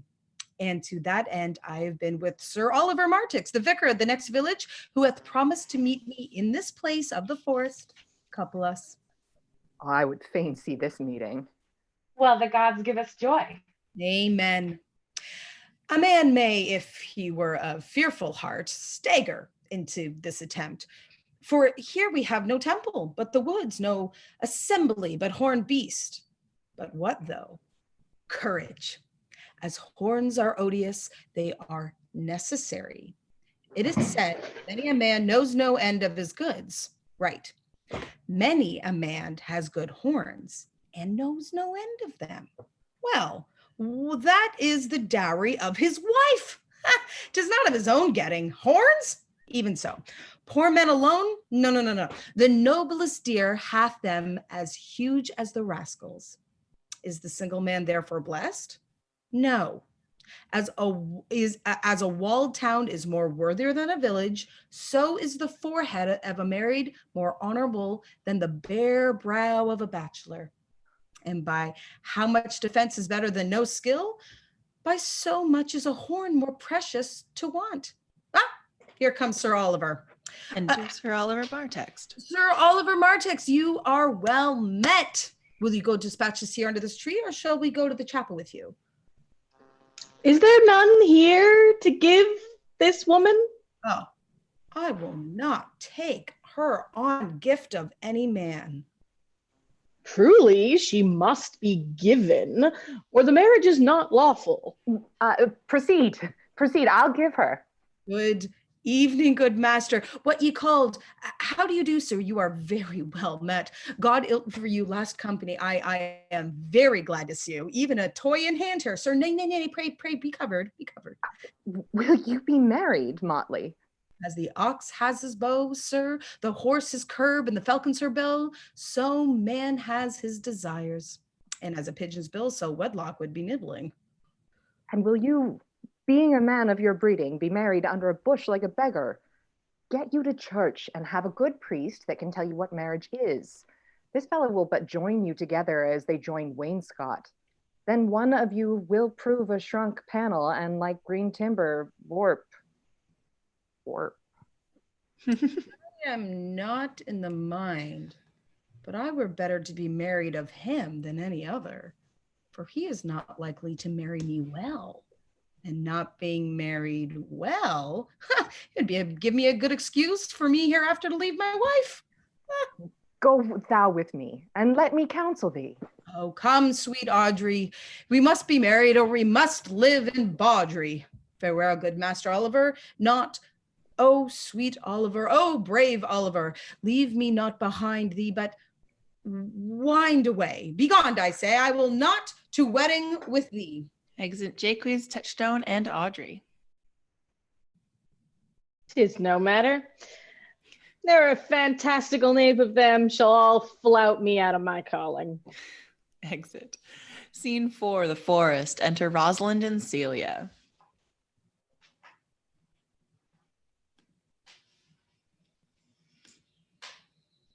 Hell, sorry. Never talk to me, I will weep. Do, I prithee, but yet have the grace to consider that tears do not become a man. But have I not cause to weep? As good cause as one would desire. Therefore weep. His very hair is of the dissembling color. Something browner than Judas's, Mary. His kisses are Judas's own children. In faith, his hair is of a good color. An excellent color. Your chestnut was ever the only color. And his kissing is as full of sanctity as the touch of holy bread. He hath bought a pair of cast lips of Diana.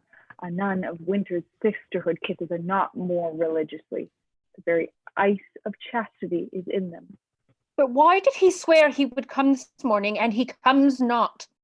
Nay, certainly there is no truth in him. Do you think so? Yes. I think he is not a pickpurse nor a horse stealer, but for his verity in love, I do think him as concave as a covered goblet or worm-eaten nut. Not true in love? Yes, when he is in, but I think he is not in. You have heard him swear downright he was. Was is not is. Besides, the oath of a lover is no stronger than the words of a tapster. They are both the confirmer of false reckonings. He attends here in the forest on the Duke, your father. I met the Duke yesterday and he had much question with him. He asked me of what parentage I was. I told him of as good as he. So he laughed and let me go.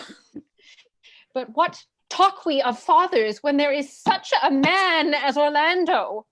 Oh, that's a brave man. He writes brave verses, speaks brave words, swears brave oaths, and breaks them bravely, quite traverse athwart the heart of his lover, as a puny tilter that spurs his horse but on one side, breaks his staff like a noble goose. But all's brave that youth mounts and folly guides. Who comes here? Enter Corin. Mistress and master, you have oft inquired after the shepherd that complained of love. You who saw sitting by me on the turf, praising the proud disdainful shepherdess that was his mistress. Well, what of it? If you will see a pageant truly played between the pale complexion of true love and the red glow of scorn and proud disdain, go hence a little, and I shall conduct you, if you will mark it. Oh, come, let us remove. The sight of lovers feedeth those in love. Bring us to this sight, and you shall say I'll prove a busy actor in their play. Excellent. Scene 5, another part of the forest. Enter Silvius and Phoebe. Sweet Phoebe, do not scorn me. Do not, Phoebe, say that you love me not, but say not so in bitterness. The common executioner, whose heart the accustomed sight of death makes hard, falls not the axe upon the humbled neck, but first begs pardon. Will you sterner be than he that dies and lives by bloody drops? Enter Rosalind, Celia, and Corin behind. I would not be thy executioner. I fly thee, for I would not injure thee. Thou tellest me there is murder in mine eye. 'Tis pretty sure and very probable that eyes that are the frailest and softest things, who shut their coward gates on atomies, should be called tyrants, butchers, murderers. Now I do frown on thee with all my heart, and if mine eyes can wound, now let them kill thee. Now counterfeit to swoon. Why now fall down, or if thou canst not, oh, for shame, for shame.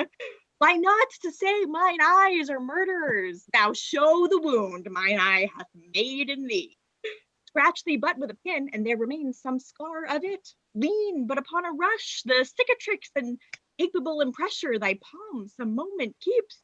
But now mine eyes, which I have darted at thee, hurt thee not. Nor I am sure there is no force in eyes that can do hurt. Oh dear Phoebe, if ever as that ever may be near, you meet in some fresh cheek the power of fancy, then some shall you know the wounds invisible that love's keen arrow make. But till that time, come not thou near me. And when that time comes, afflict me with thy mocks. Pity me not, as till that time I shall not pity thee. And why, I pray you? Who might be your mother that you insult, exalt, and all at once over the wretched? What, though you have no beauty, as by my faith I see no more in you than without candle may go dark to bed, must you be therefore proud and pitiless? Why, what means this? Why do you look on me? I see no more in you than in the ordinary of nature's sail work. Oh, it's my little life. I think she means to tangle my eyes too. No, faith, proud mistress, hope not after it. 'Tis not your inky brows, your black silk hair, your bugle eyeballs, nor your cheek of cream that can entame my spirits to your worship. You foolish shepherd. Wherefore do you follow her like foggy south, puffing with wind and rain? You are 1,000 times a proper man than she a woman. 'Tis such fools as you that makes the world full of ill-favored children. 'Tis not her glass, but you that flatters her, and out of you she sees herself more proper than any of her lineaments can show her. But, mistress, know yourself. Down on your knees and thank heaven, fasting for a good man's life. For I must tell you friendly in your ear, sell when you can. You're not for all markets. Oh! Cry the man mercy. Love him. Take his offer. Foul is most foul, being foul to be a scoffer. Take her to thee, shepherd. Sweet youth, I pray you, chide a year together. I had rather hear you chide than this man woo. He's fallen in love with your foulness, and she'll fall in love with my anger. If it be so, as fast as she answers thee with frowning looks, I'll sauce her with bitter words. Why look you so upon me? For no ill will I bear you. I pray you do not fall in love with me, for I am falser than vows made in wine. Besides, I like you not. If you will know my house, 'Tis at the tuft of olives here hard by. Will you go, sister? Shepherd, ply her hard. Come, sister. Shepherdess, look on him better, and be not proud. Though all the world could see, none could be so abused in sight as he. Come to our flock. Isn't Rosalind, Celia, and Corin? Dead shepherd. Now I find thy salve might, whoever loved that loved not at first sight. Sweet Phoebe. What sayest thou, Silvius? Sweet Phoebe, pity me. Why, I am sorry for thee, gentle Silvius. Whenever sorrow is, relief would be. If you do so.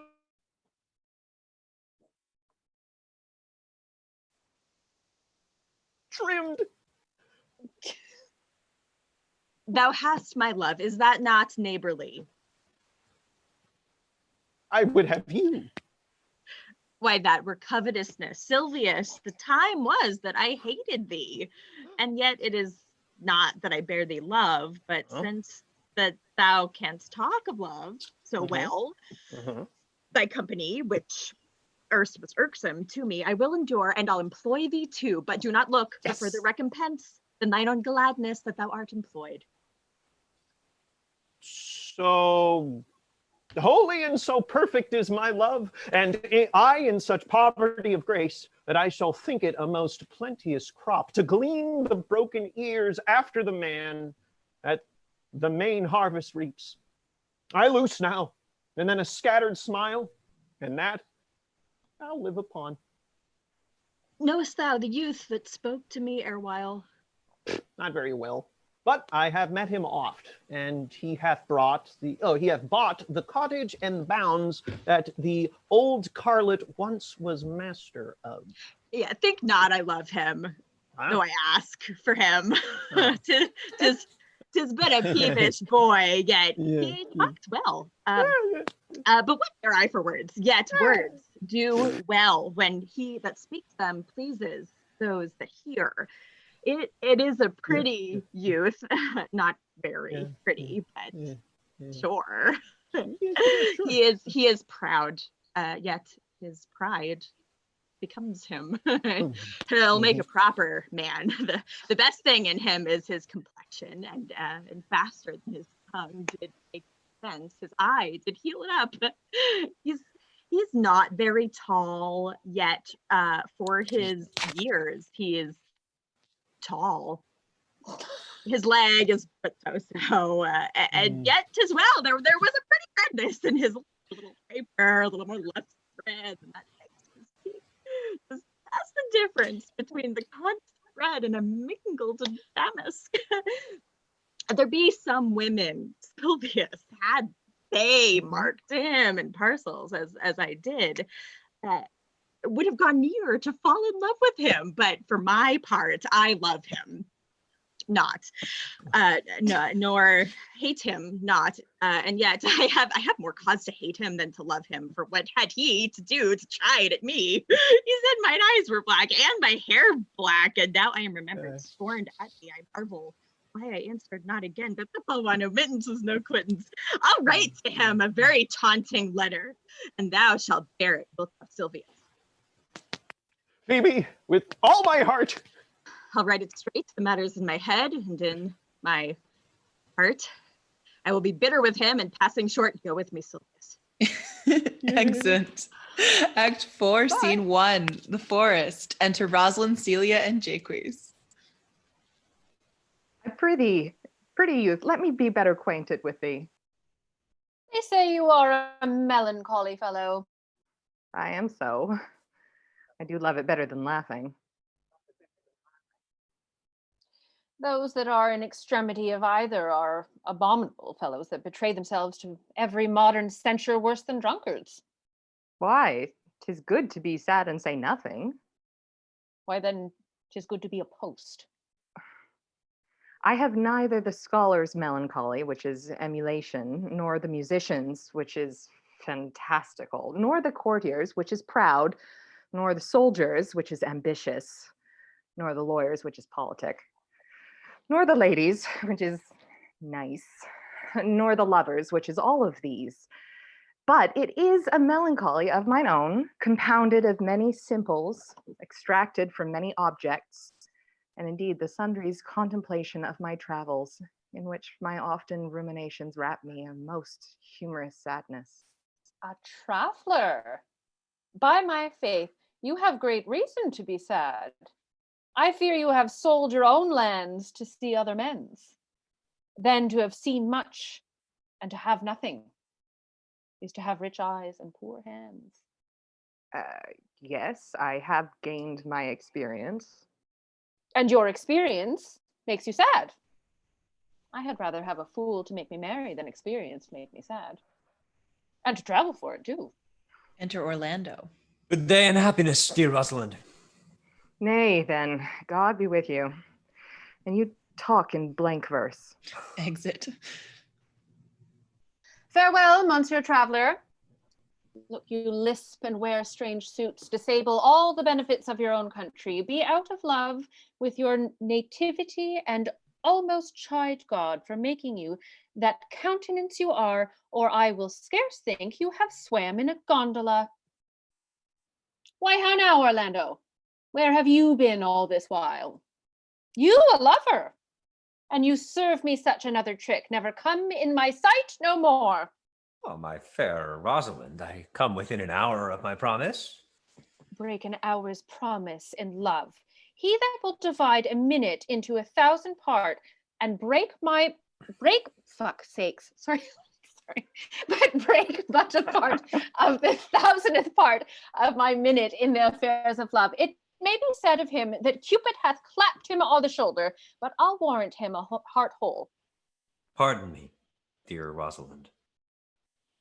Nay, and you be so tardy, come no more in my sight. I had as lief be wooed of a snail. Of a snail? Aye, of a snail. For though he comes slowly, he carries his house on his head. A better jointer, I think, than you make a woman. Besides, he brings his destiny with him. What's that?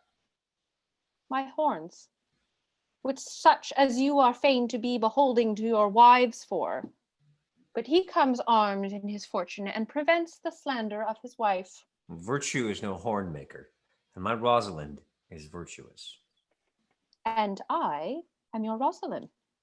It pleases him to call you so, but he hath a Rosalind of a better leer than you. Come, woo me, for now I am in a holiday humor and like enough to consent. What would you say to me, and I were your very, very Rosalind? I would kiss before I spoke. Nay, you were better speak first, and when you were gravelled for lack of matter, you might take occasion to kiss. Very good orators, when they are out, they will spit. And for lovers lacking, God warn us, matter the cleanliest shift is to kiss. How if the kiss be denied? Then she puts you to entreaty, and there begins new matter. Who could be out, being before his beloved mistress? Marry, that should you, if I were your mistress, or I should think my honesty ranker than my wit. What of my suit? Not out of your apparel, and yet out of your suit. Am I not your Rosalind? I take some joy to say you are, because I would be talking of her. Well, in her person, I will say, I will not have you. Then in mine own person I die. No, faith, die by attorney. The poor world is almost 6,000 years old, and in all this time there was not any man died in his own person. Somebody help me with this word. Vedalist? Sure. In a love cause. Troilus and his brains. Videlicet? You know, I Googled it and Siri was just all over the map on it. Troilus had his brains dashed out with the Grecian club, yet he did what he could to die before, and he is one of the patterns of love. Leander, he would have lived many a fair year, though Hero had turned none, if it had not been for a hot summer night. For, good youth, he went but forth to wash him in the Hellespont, and being taken with the cramp was drowned, and the foolish coroners of that age found that it was Hero of Sestos. But these are all lies. Men have died from time to time, and worms have eaten them, but not for love. I would not have my right Rosalind of this mind, for I protest her frown might kill me. By this hand, it would not kill a fly. But come, now I will be a Rosalind in a more coming on disposition, and ask me what you will. I will grant it. Then love me, Rosalind. Yes, faith, will I. Fridays and Saturdays and all. And wilt thou have me? Aye, and 20 such. What sayest thou? Are you not good? I hope so. Why then can one desire too much of a good thing? Come, sister, you shall be priest and marry us. Give me your hand, Orlando. What do you say, sister? Pray thee, marry us. I cannot say the words. You must begin. Will you, Orlando? Go to. Will you, Orlando, have to wife this Rosalind? I will. Aye, but when? Why now? As fast as she can marry us. Then you must say, I take thee, Rosalind, for wife. I take thee, Rosalind, for wife. I might ask you for your commission, but I do take thee, Orlando, for my husband. There's a girl goes before the priest, and certainly a woman's thought runs before her actions. So do all thoughts.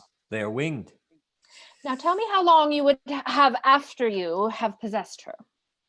Forever and a day. Say a day without the ever. No, Orlando. Men are April when they woo, December when they wed. Maids are May when they are maids, but the sky changes when they are wives. I will be more jealous of thee than a Barbary cock pigeon over his head, more clamorous than a parrot against rain, more newfangled than an ape, more giddy in my desires than a monkey. I will weep for nothing, like Diana in the fountain, and I will do that when you are disposed to be merry. I will laugh like a hyena, and that when thou art inclined to sleep. But will my Rosalind do so? By my life, she will do as I do. Oh, but she is wise. Or else she could not have the wit to do this. The wiser, the waywarder. Make the doors upon a woman's wit, and it will out at the casement. Shut that, and 'twill out at the keyhole. Stop that, 'twill fly with the smoke out at the chimney. A man that had a wife with such a wit, he might say, wit, whither wilt? Now you might keep that check for it till you met your wife's wit going to your neighbor's bed. And what wit could wit have to excuse that? Mary, to say she came to seek you there. You shall never take her without her answer unless you take her without her tongue. Oh, that woman that cannot make her fault her husband's occasion, let her never nurse her child herself, or she will breed it like a fool. For these 2 hours, Rosalind, I will leave thee. Alas, dear love, I cannot lack thee 2 hours. I must attend the Duke at dinner. By 2 o'clock, I will be with thee again. Aye, go your ways, go your ways. I knew what you would prove. My friends told me as much, and I thought no less. That flattering tongue of yours won me.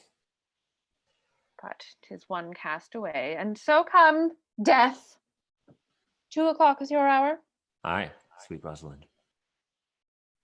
By my troth, and in good earnest, and so God mend me, and by all pretty oaths that are not dangerous, if you break one jot of your promise, or come 1 minute behind your hour, I will think you the most pathetical break promise, and the most hollow lover, and the most unworthy of her you call Rosalind, that you may be chosen out of the gross band of the unfaithful. Therefore beware my censure, and keep your promise. With no less religion than if thou wert indeed my Rosalind. So adieu. Well, time is the old justice that examines all such offenders, and let time try. Adieu. Exit Orlando. You have simply misused our sex in your love plate. We must have your doublet and hose plucked over your head, and show the world what the bird hath done to her own nest. Oh, cuz, my pretty little cuz. that thou didst know how many fathom deep I am in love. But it cannot be sounded. My affection hath an unknown bottom, like the Bay of Portugal.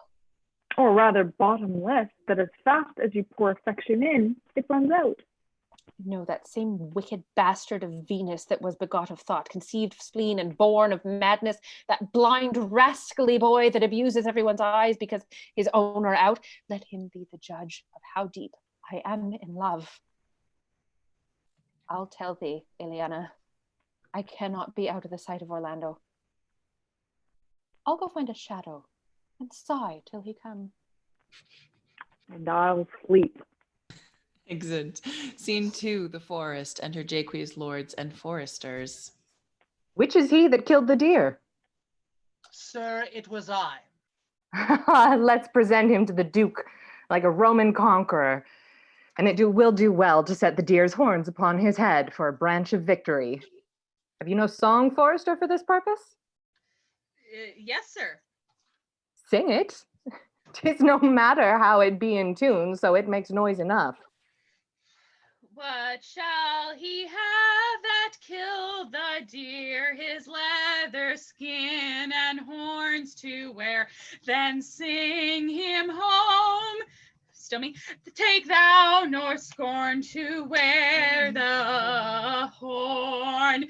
It was a crest ere thou wast born. Thy father's father wore it, and thy father bore it. The horn, the lusty horn is not a thing to laugh and scorn. Exit. Scene 3, the forest. Enter Rosalind and Celia. Oh, shit. Sorry. How say you now? Is it not past 2 o'clock? And here, much Orlando. I warrant you, with pure love and troubled brain, he hath ta'en his bow and arrows and is gone forth to sleep. Look who comes here. Enter Silvius. My errand is to you, fair youth. My gentle Phoebe bid me give you this.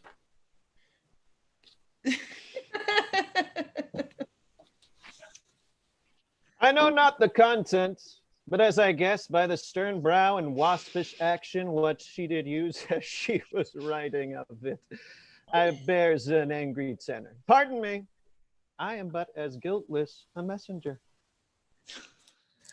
Patience herself would startle at this letter and play the swagger her. Bear this, bear all. She says I am not fair, that I lack manners, she calls me proud, and that she could not love me. Were man as rare as Phoenix. Odds my will, her love is not the hare that I do hunt. Why writes she so to me? Well, shepherd, well, this is a letter of your own device. No, I protest, I know not the contents. Phoebe did write it. Come, come. You are a fool and turned into the extremity of love. I saw her hand. She has a leathern hand, a freestone colored hand. I verily did think that her old gloves were on, but was her hands? She had a housewife's hand, but that's no matter. I say she never did invent this letter. This is a man's invention and his hand. Sure, it is hers. Why, 'tis a boisterous and cruel style, a style for challengers. Why, she defies me like Turk to Christian. Women's gentle brain could not drop forth such giant, rude inventions, such Ethiop words, blacker in their effect than in their countenance. Will you hear the letter? So please you. For I never heard it yet heard so much of Phoebe's cruelty.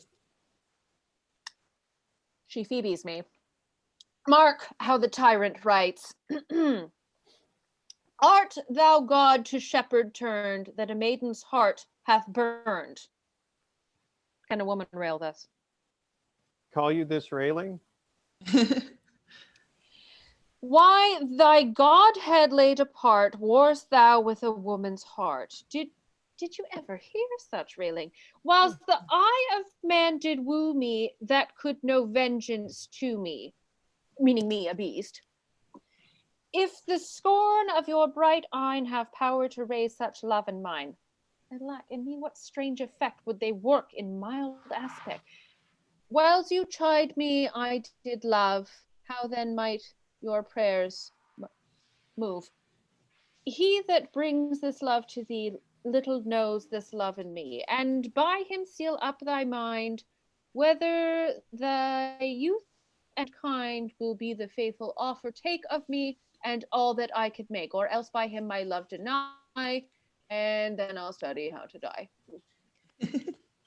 Call you this chiding? Oh, wow, poor shepherd. Do you pity him? No, he deserves no pity. Wilt thou love such a woman? What? To make thee an instrument and play false strains upon thee, not to be injured. But go your way to her, for I see love hath made thee a tame snake. And say this to her, that if she loves me, I charge her to love thee. And if she will not, I will never have her unless thou entreat for her. If you be a true lover, hence, and not a word, for here comes more company. Exit Silvius, enter Oliver. Good morrow, fair ones. Pray you, if you know, where in the purliest of this forest stands a sheepcote fenced about with olive trees? West of this place, down in the neighbor bottom, the rank of osiers by the murmuring stream left on your right hand brings you to the place. But at this hour the house doth keep itself. There's none within. If then I may profit by a tongue, then should I know you by description, such garments and such years. The boy is fair, of female favor, and bestows himself like a ripe sister. The woman low and browner than her brother. Are not you the owner of the house I did inquire for? It is no boast being asked to say we are. Orlando doth commend him to you both, and to that youth he calls his Rosaline, he sends this bloody napkin. Are you he? I am. What must we understand by this? Some of my shame. If you will know of me what man I am, and how and why and where this handkerchief was stained. I pray you tell it. When last the young Orlando parted from you, he left a promise to return again within an hour. And pacing through the forest, chewing the food of sweet and bitter fancy, lo, what befell? He threw his eye aside, and mark what object did present itself. Under an oak, whose boughs were mossed with age, and high-top bald with dry antiquity, a wretched, ragged man, overgrown with hair, lay sleeping on his back. About his neck, a green and gilded snake hath wreathed itself, who with her head nimble in threats approached the opening of his mouth. But suddenly, seeing Orlando, it unlinked itself, and with indented glides did slip away into a bush, under which bush's shade a lioness, with udders all drawn dry, lay couching, head on ground, with cat-like watch, when that the sleeping man should stir, for 'tis the royal disposition of that beast to prey on nothing that doth seem as dead. This seen, Orlando did approach the man, and found it was his brother, his elder brother. Oh, I have heard him speak of that same brother, and he did render him the most unnatural that lived amongst men. And well he might so do, for well I know he was unnatural. But to Orlando, did he leave him there? Food to the sucked and hungry lioness? Twice did he turn his back and purposed so, but kindness, nobler ever than revenge, and nature, stronger than his just occasion, made him give battle to the lioness, who quickly fell before him, in which hurtling from miserable slumber I awakened. Are you his brother? Wast you he rescued? Was you that did so oft contrive to kill him? 'Twas I, but 'tis not I do not shame to tell you what I was, since my conversion so sweetly tastes, being the thing that I am. But for the bloody napkin?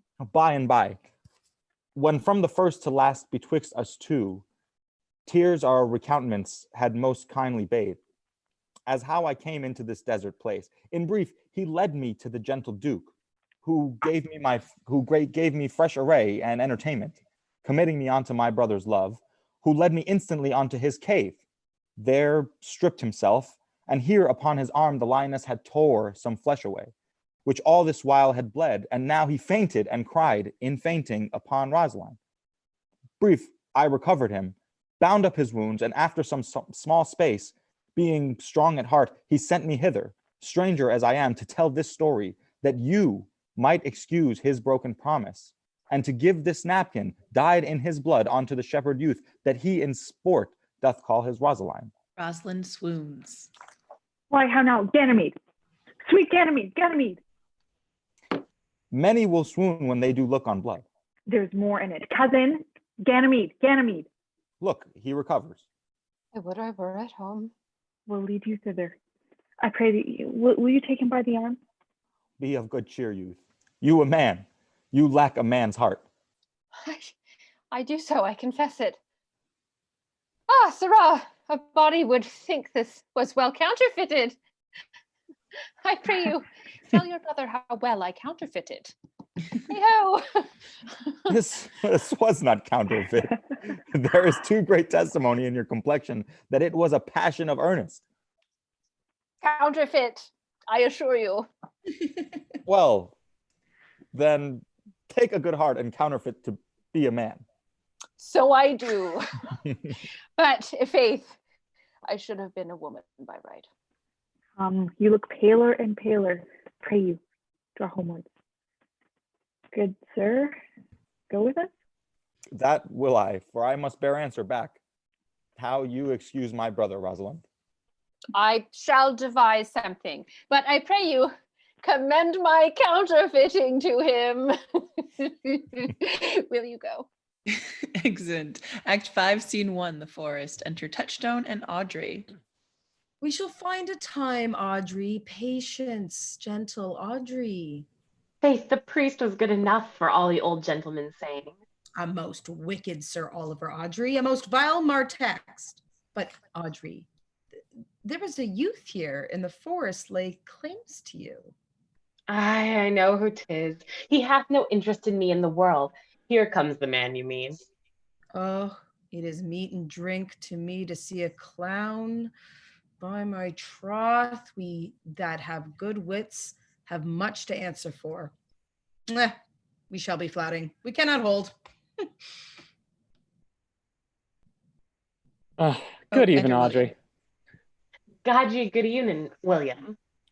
And good even to you, sir. Good evening, gentle friend. Oh, cover thy head, nay, prithee be covered. How old are you, friend? 25, sir. Oh, how ripe age. Is thy name William? William, sir. A fair name. Wast born I the forest here? Aye, sir, I thank God. Thank God, a good answer. Art rich?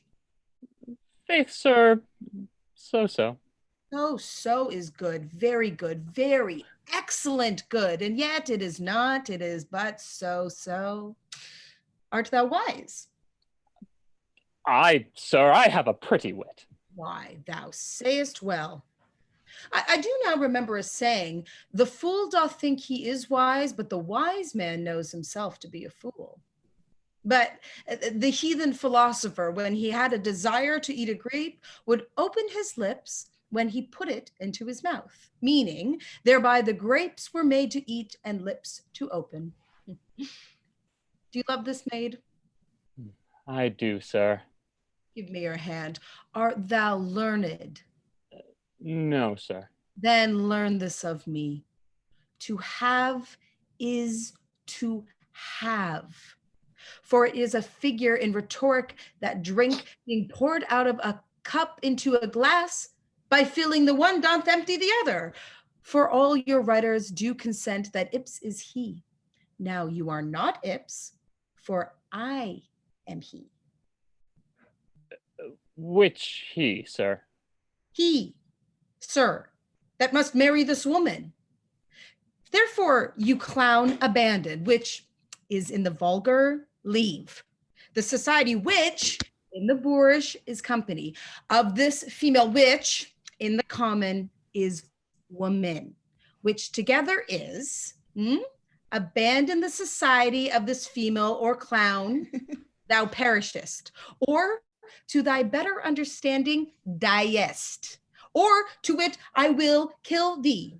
Make thee away, translate thy life to death, thy life to death, thy liberty to bondage. I will deal in poison with thee, or in bastinado, or in steel. I will bandy with thee in faction. I will o'errun thee with policy. I will kill thee 150 ways. Therefore tremble and depart. Do, good William. God rest you, merry sir. Exit, enter Corin. Our master and mistress seeks you. Come, away, away. Trip, Audrey, I attend. Exit. Scene 2, the forest, enter Orlando and Oliver. Is it possible that on so little acquaintance you should like her? That but seeing you should love her, and loving woo, and wooing she should grant? And will you persevere to enjoy her? Neither call the giddiness of it in question, the poverty of her, the small acquaintance, my sudden wooing, nor her sudden consenting, but say with me, I love Eliana. Say with her that she loves me. Consent with both that we may enjoy each other. It shall be to your good. For my father's house and all the revenue that was old Sir Rowan's will, I estate upon you, and here live and die a shepherd. You have my consent. Let your wedding be tomorrow. Thither will I invite the Duke and all his contented followers. Go you and prepare Eliana. For look you, here comes my Rosalind. Enter Rosalind. You, brother. And you, fair sister. Exit. Oh, my dear Orlando, how it grieves me to see thee wear thy heart in a scarf. It is my arm. I thought thy heart had been wounded with the claws of a lion. Wounded it is, but with the eyes of a lady. Did your brother tell you how I counterfeited to swoon when he showed me your handkerchief? Aye, and greater wonders than that. Oh, I know where you are. Nay, 'tis true. There was never anything so sudden but the fight of 2 rams and Caesar's thrasonical brag of I came, I saw, and overcame. For your brother and my sister no sooner met, but they looked, no sooner looked, but they loved, no sooner loved, but they sighed, no sooner sighed, but they asked one another the reason, no sooner knew the reason, but they sought the remedy. And in these degrees have they made a pair of stairs to marriage, which they will climb incontinent, or else be incontinent before marriage. They are in the very wrath of love, and they will together. Clubs cannot part them. They shall be married tomorrow, and I will bid the Duke to the nuptial. But oh, how bitter a thing it is to look into happiness through another man's eyes. By so much the more shall I tomorrow be at the height of hard heaviness. By how much I shall think my brother happy in having what he wishes for. Why, tomorrow I cannot serve your turn for Rosalind? I can live no longer by thinking. I will weary you then no longer with idle talking.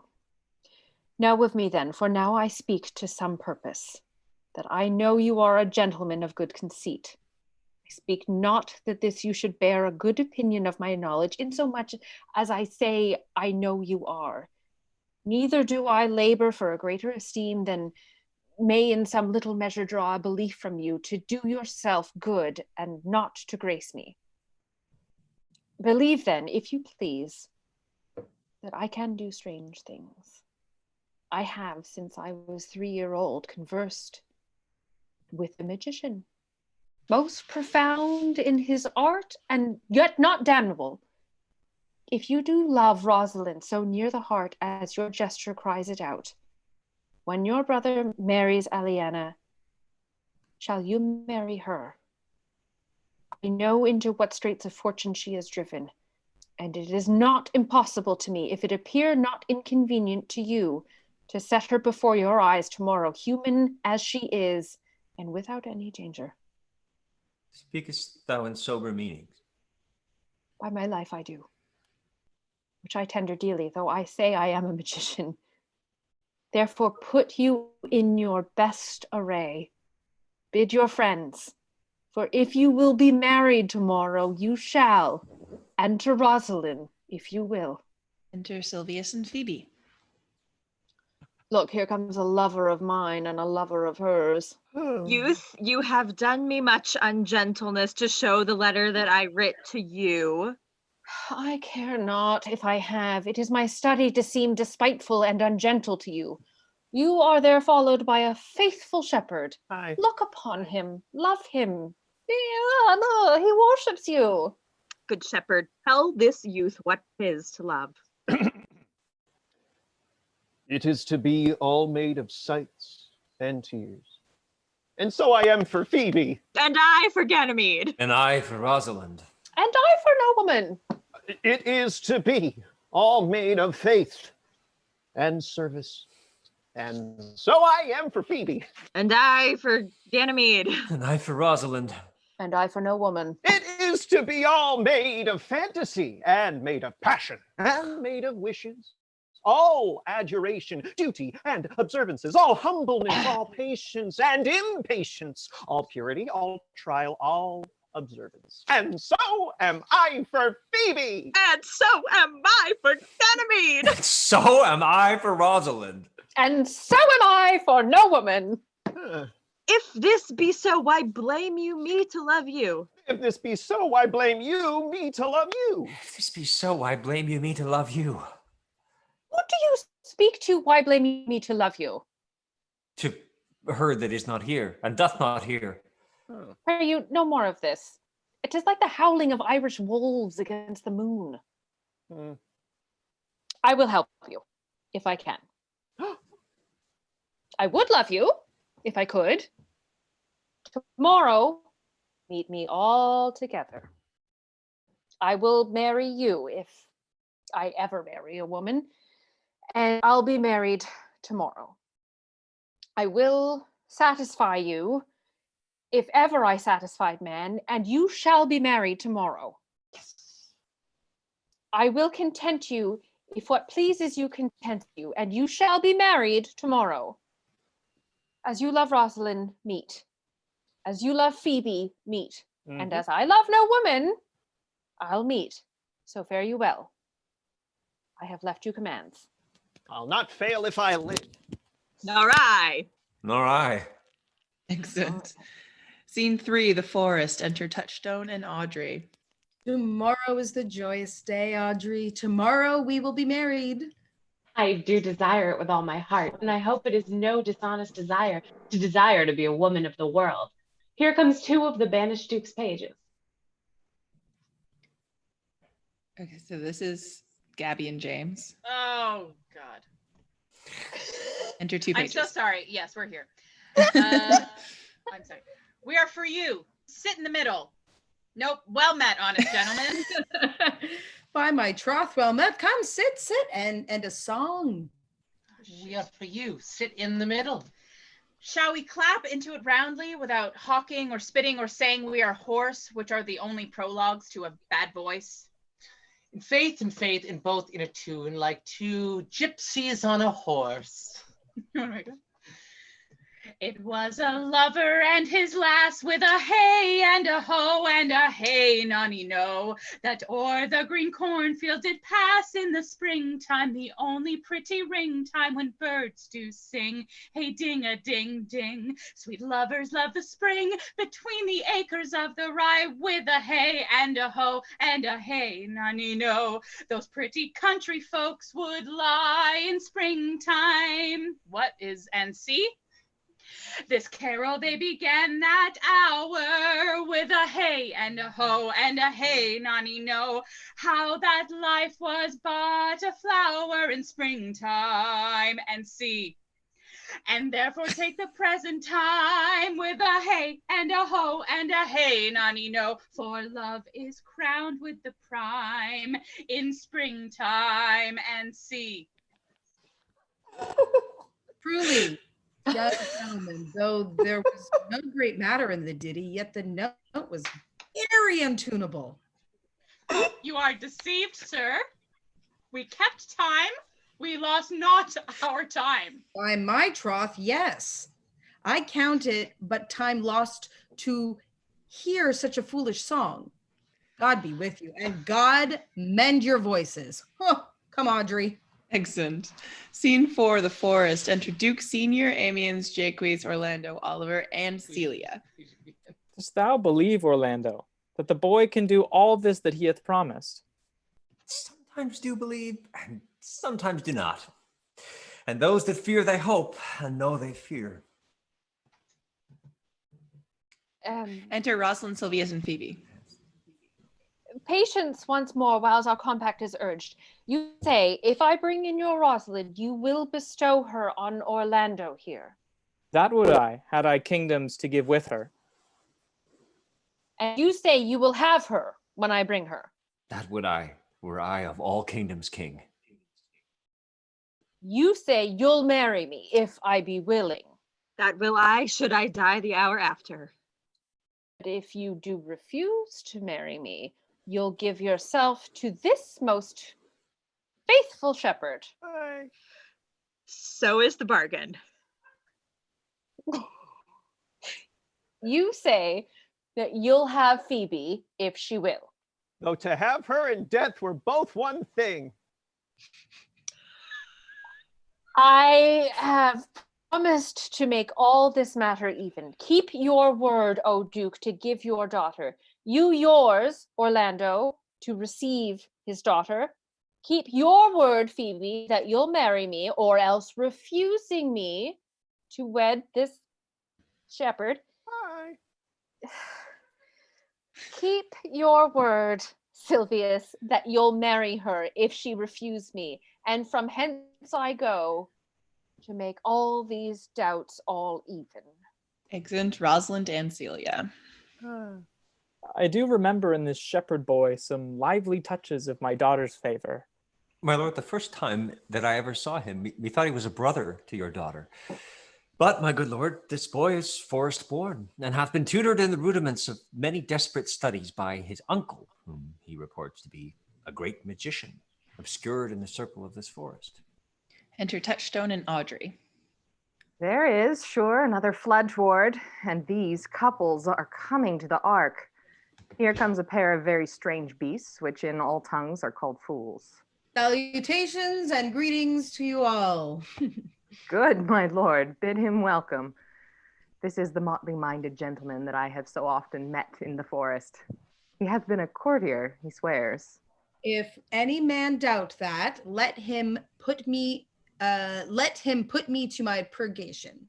I have trod a measure. I have flattered a lady. I have been politic with my friend, smooth with mine enemies. I have undone 3 tailors. I have had 4 quarrels and like to have fought one. And how was that taken up? Faith, we met and we found the quarrel was upon the 7th cause. How 7th cause? Good, my lord, like this fellow. I like him very well. God ill do, sir. I desire you of the like. I press in here, sirs, amongst the rest of the country copulatives to swear, to forswear, according as marriage binds and blood breaks. A poor virgin, sir, a ill favored thing, sir, but mine own. A poor humor of mine, sir, to take that no man else will. Rich honesty dwells like a miser, sir, in the poorhouse, as your pearl in your foul oyster. By my faith, he's very swift and sententious. According to the fool's boat, sir, and such do look diseases. But for the 7th cause, how did you find the quarrel on the 7th cause? Upon a lie 7 times removed. No, bear your body more seemingly, Audrey. Okay, as thus, sir. I did dislike the cut of a certain courtier's beard. He sent me word, if I said his beard was not cut well, he was in the mind it was. This is called the retort courteous.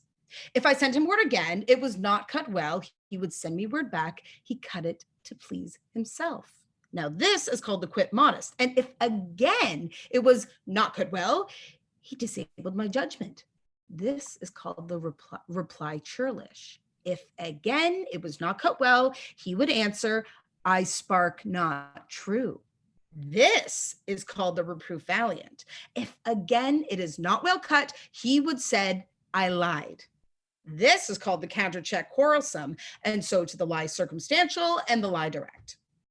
And how oft did you say his beard was not well cut? I durst not go further than the lie circumstantial, nor he durst not give me the lie direct. And so we measured swords and parted. Can you nominate in order how now the degrees of the lie? Oh, sir. We quarrel in print, by the book. As you have books for good manners, I will name you the degrees.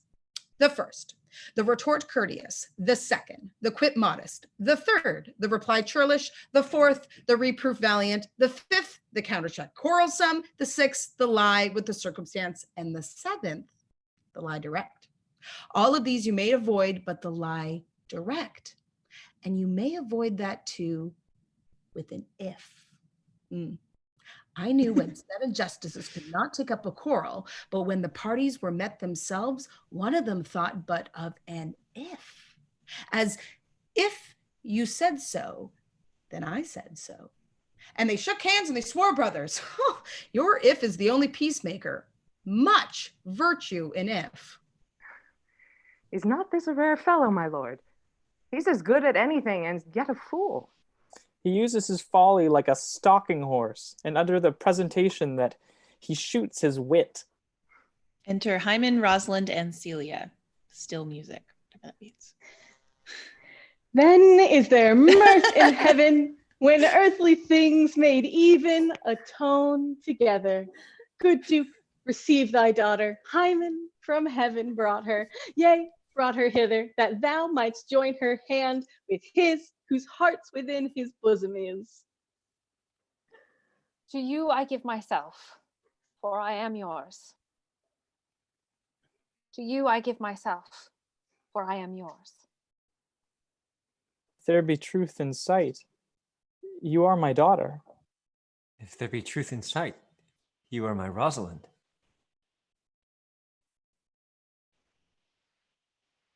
Phoebe. Morgan.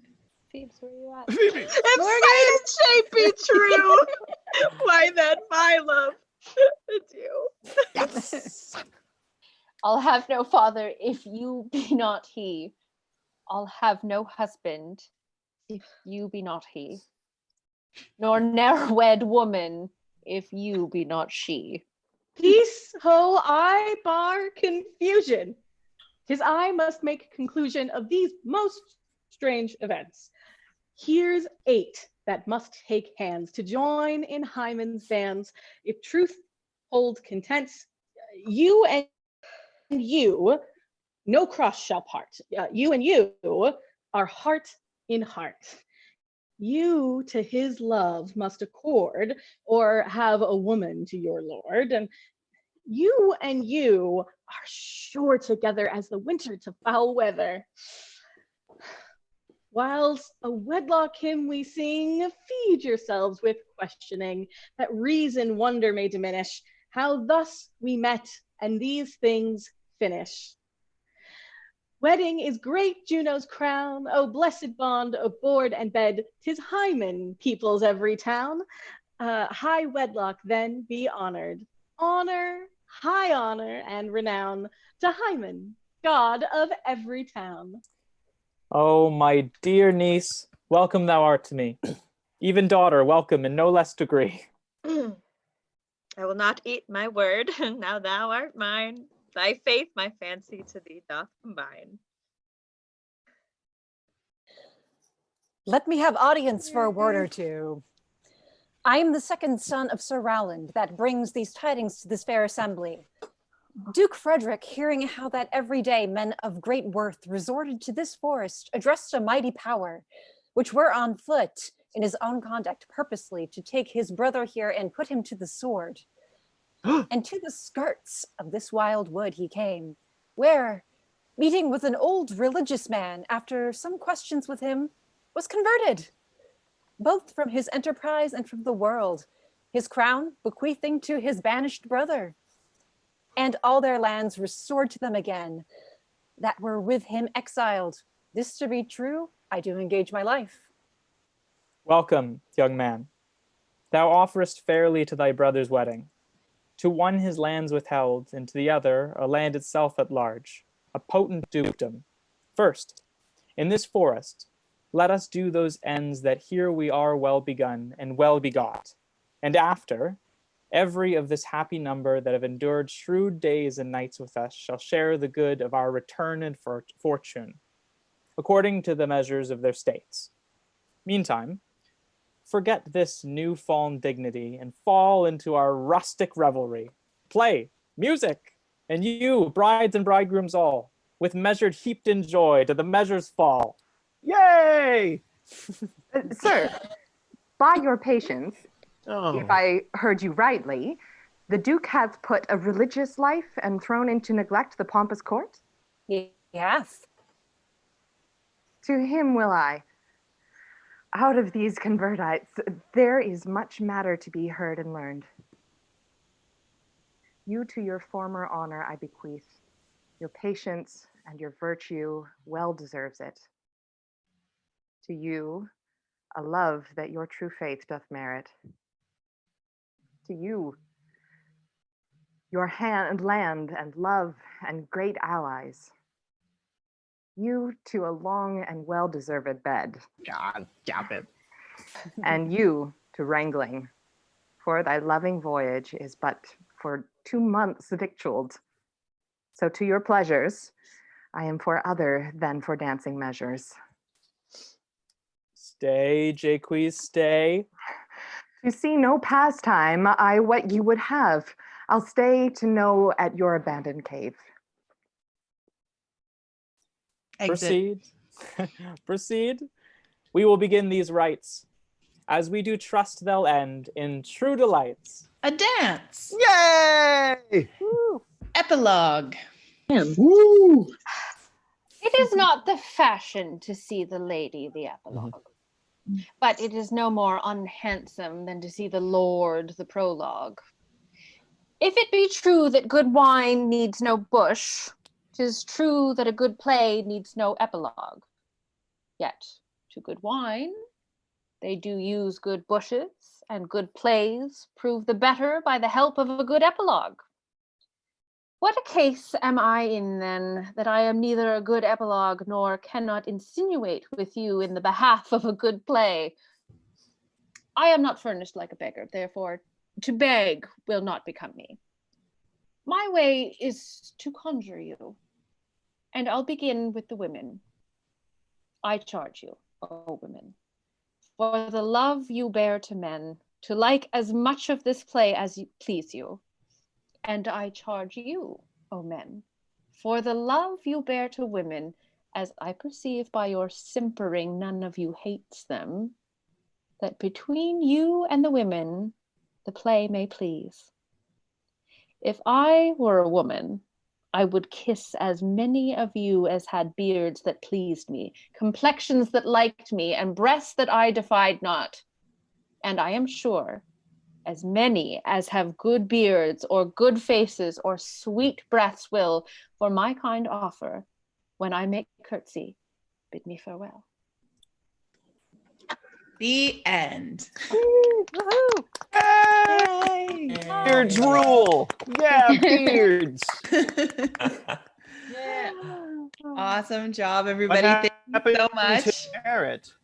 That was so good. Fun. Great song. Shut off. Justin, amazing. Kelly, thank you for setting this up. Yeah, this was great. Yeah. Thanks, Kelly. Thanks so much, Kelly. It was so fun. Thanks for doing this, guys. Yeah. Yeah. How about that Right. music? That was amazing. Yeah. See. Thank you guys. The first two. That last song was my favorite for sure. That was a doozy. We combed through and found all the moments Steve. that we needed to do, but it's the page lord thing. It was confusing. It got confusing. Got confusing, Yeah. but we figured it out. Oh, the and C killed me. I'm sure that's a typo. I think it's and chorus. Like to repeat the chorus.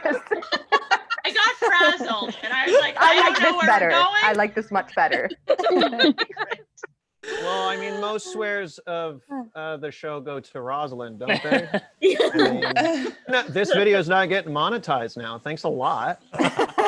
It was definitely going to get monetized before, but We now were gonna because raise Anne idiots. kept saying fuck, who knows? No kids. Sorry.